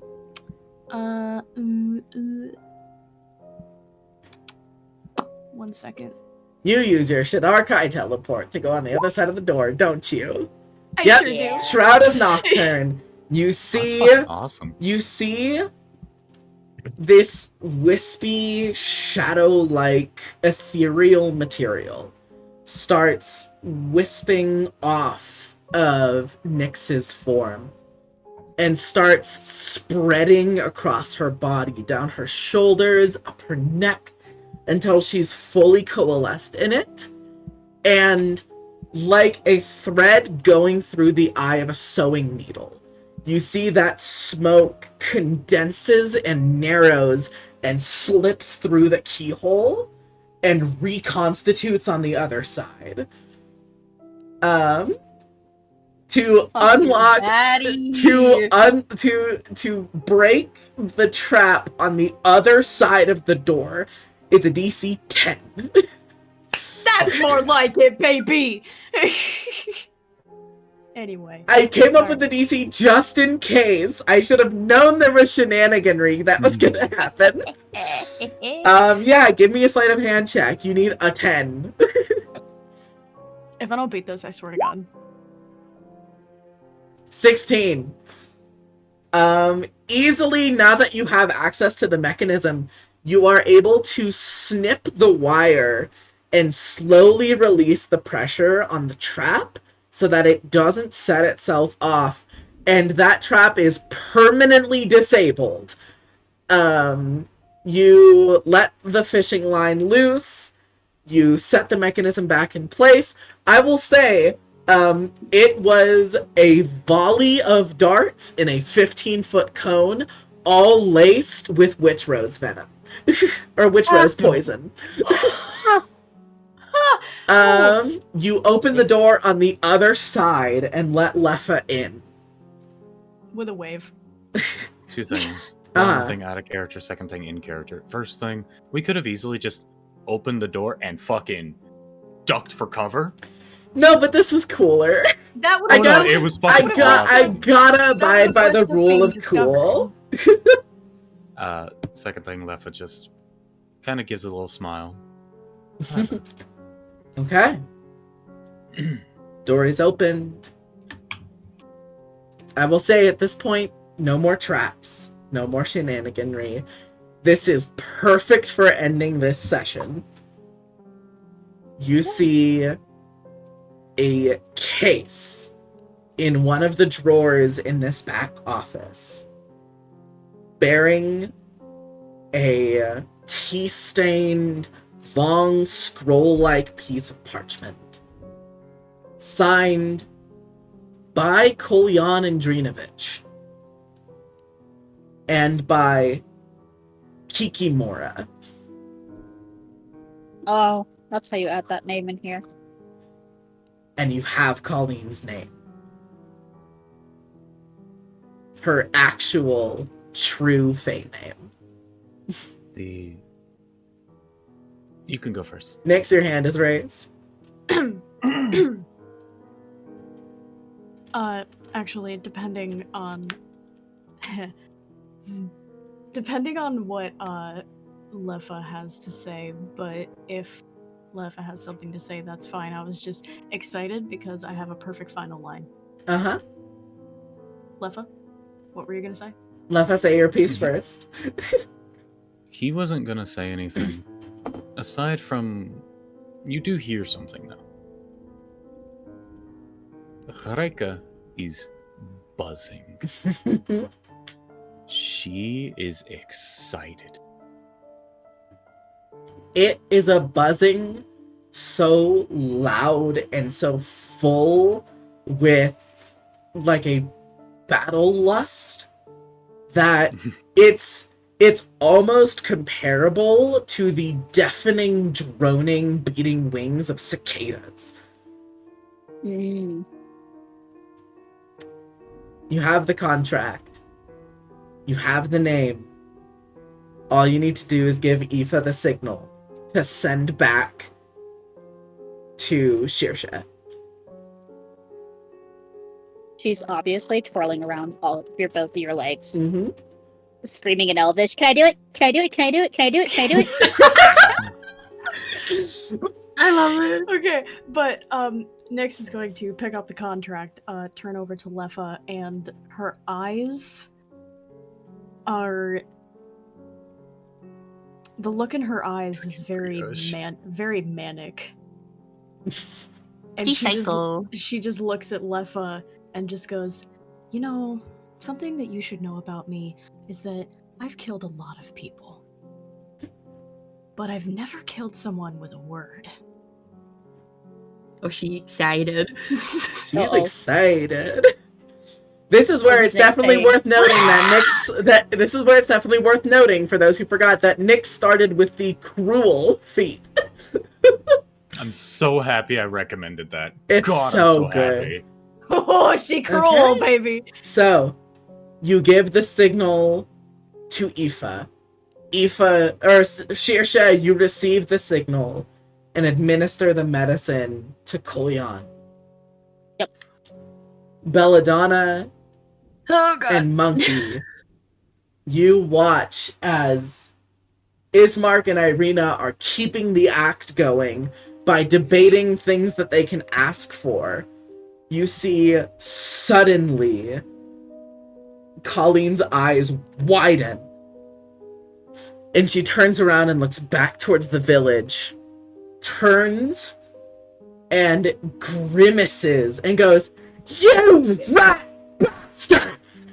And Can I just yell out like some fucking move?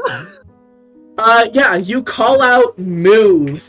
And this will give Colleen disadvantage. You see Ismark and Irina get ready to brace and step back as Colleen raises her fists and goes to slam them down into the twins. Let me see. Slam the twins together. Slam the twins together.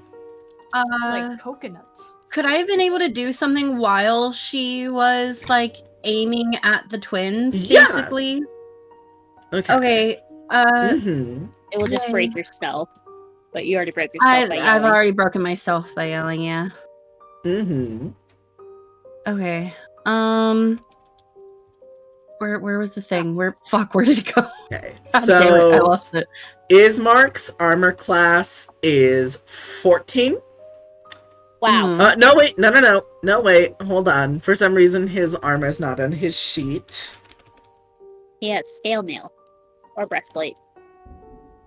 Actually, I did describe that it was leather. He does just have studded leather. So his armor class is 16, and then Irina is in full plate, but doesn't have a shield. So her armor class is 18. Baby girl, why? May I? Because she wields her longsword, but with both hands. Oh, yeah.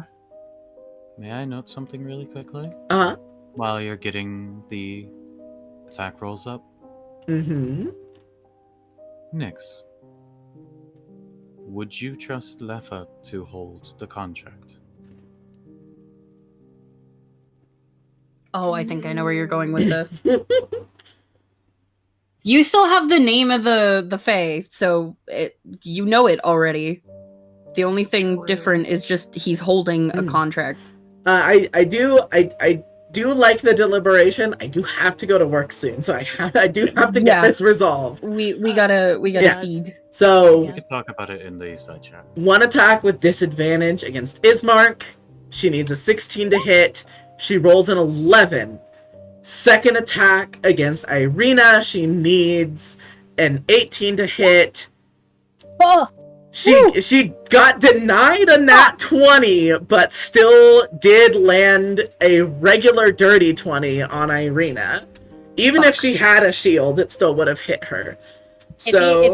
If you killed my former wife in a different campaign, I'm gonna have words. So I'm gonna have issues with you if you. By the way, I just want everybody to just meet me with trust, okay? Yeah. As I roll the damage for this. Irina takes 21 points of damage from one meaty tree trunk-like arm slamming into her collarbone and knocking the wind out of Irina and sending her tumbling onto the ground, hitting her back, and you can hear the air pushed out of her lungs from the impact. Immediately, you can still act if you would want to, but I will say this, immediately, Colleen turns around and starts storming back in the direction of the village. Well, I was gonna have her do this while she was aiming to hit the twins. Okay, you got it. Before she had landed her hit. Uh-huh. I was gonna try to cast Dissonant Whispers on Colleen. Perfect. Yeah. It's a wisdom saving throw. Wisdom save. She rolls a 12. Which does not meet it. So so how much damage is she taking? She, on a failed save, 3d6 psychic damage, and must immediately use its reaction, if available, to move as far as its speed allows away from me. And I am technically closer to Irina and Ismark, which is why I was trying to cast it before she was able to land the hit. Okay. I will say what I'll do is this. Because I'm not gonna just have it negate what Colleen did. I'm gonna have you roll initiative, not for combat, just to see if you can barely beat out Colleen. And I will let you, if you succeed and go first, Irina will still get hit, but I will let this reduce the damage slightly. Okay. Literally, she's slamming into Irina and then booking it. Yeah, So give me an initiative roll. 24. Okay, Colleen does not need it. So give me the damage for Dissonant Whispers first.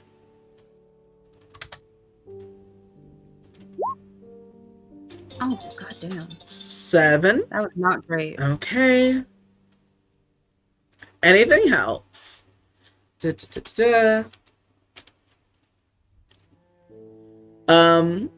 And roll me 1d6.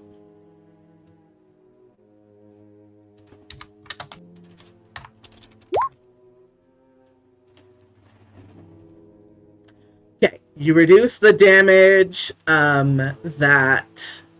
you reduce the damage she took by 5, so she only takes 16 damage instead of 21. Okay. So,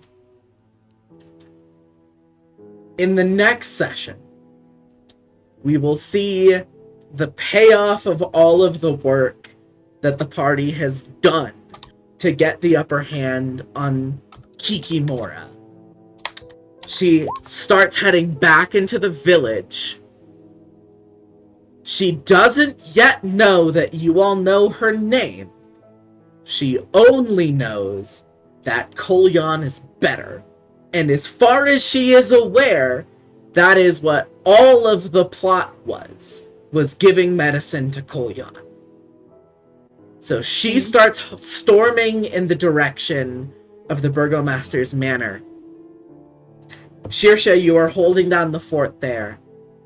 You see immediately the black varicose veins covering Kolyan's body start receding.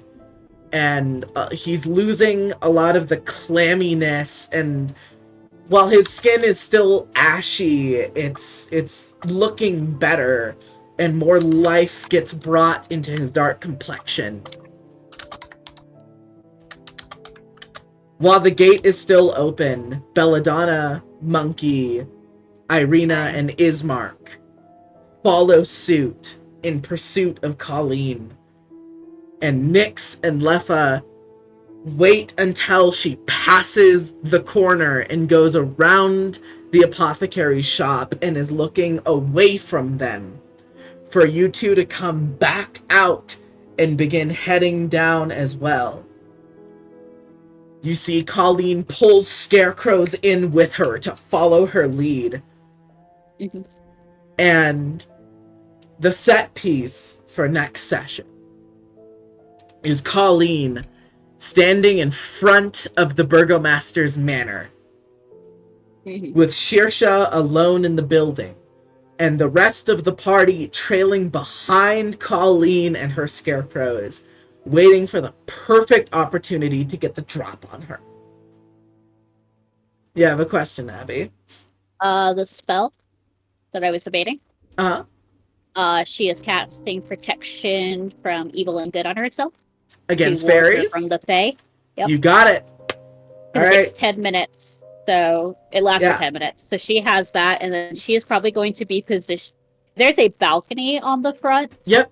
Exterior of the house. Shirsha's on the balcony with her gun raised. So, for the last part of the scene, you are on the balcony, pistol raised up, and you see Colleen Kikimora trudging down the walkway, glaring at you, her brows furrowed down, and her eyes narrow and full of determination to kill you.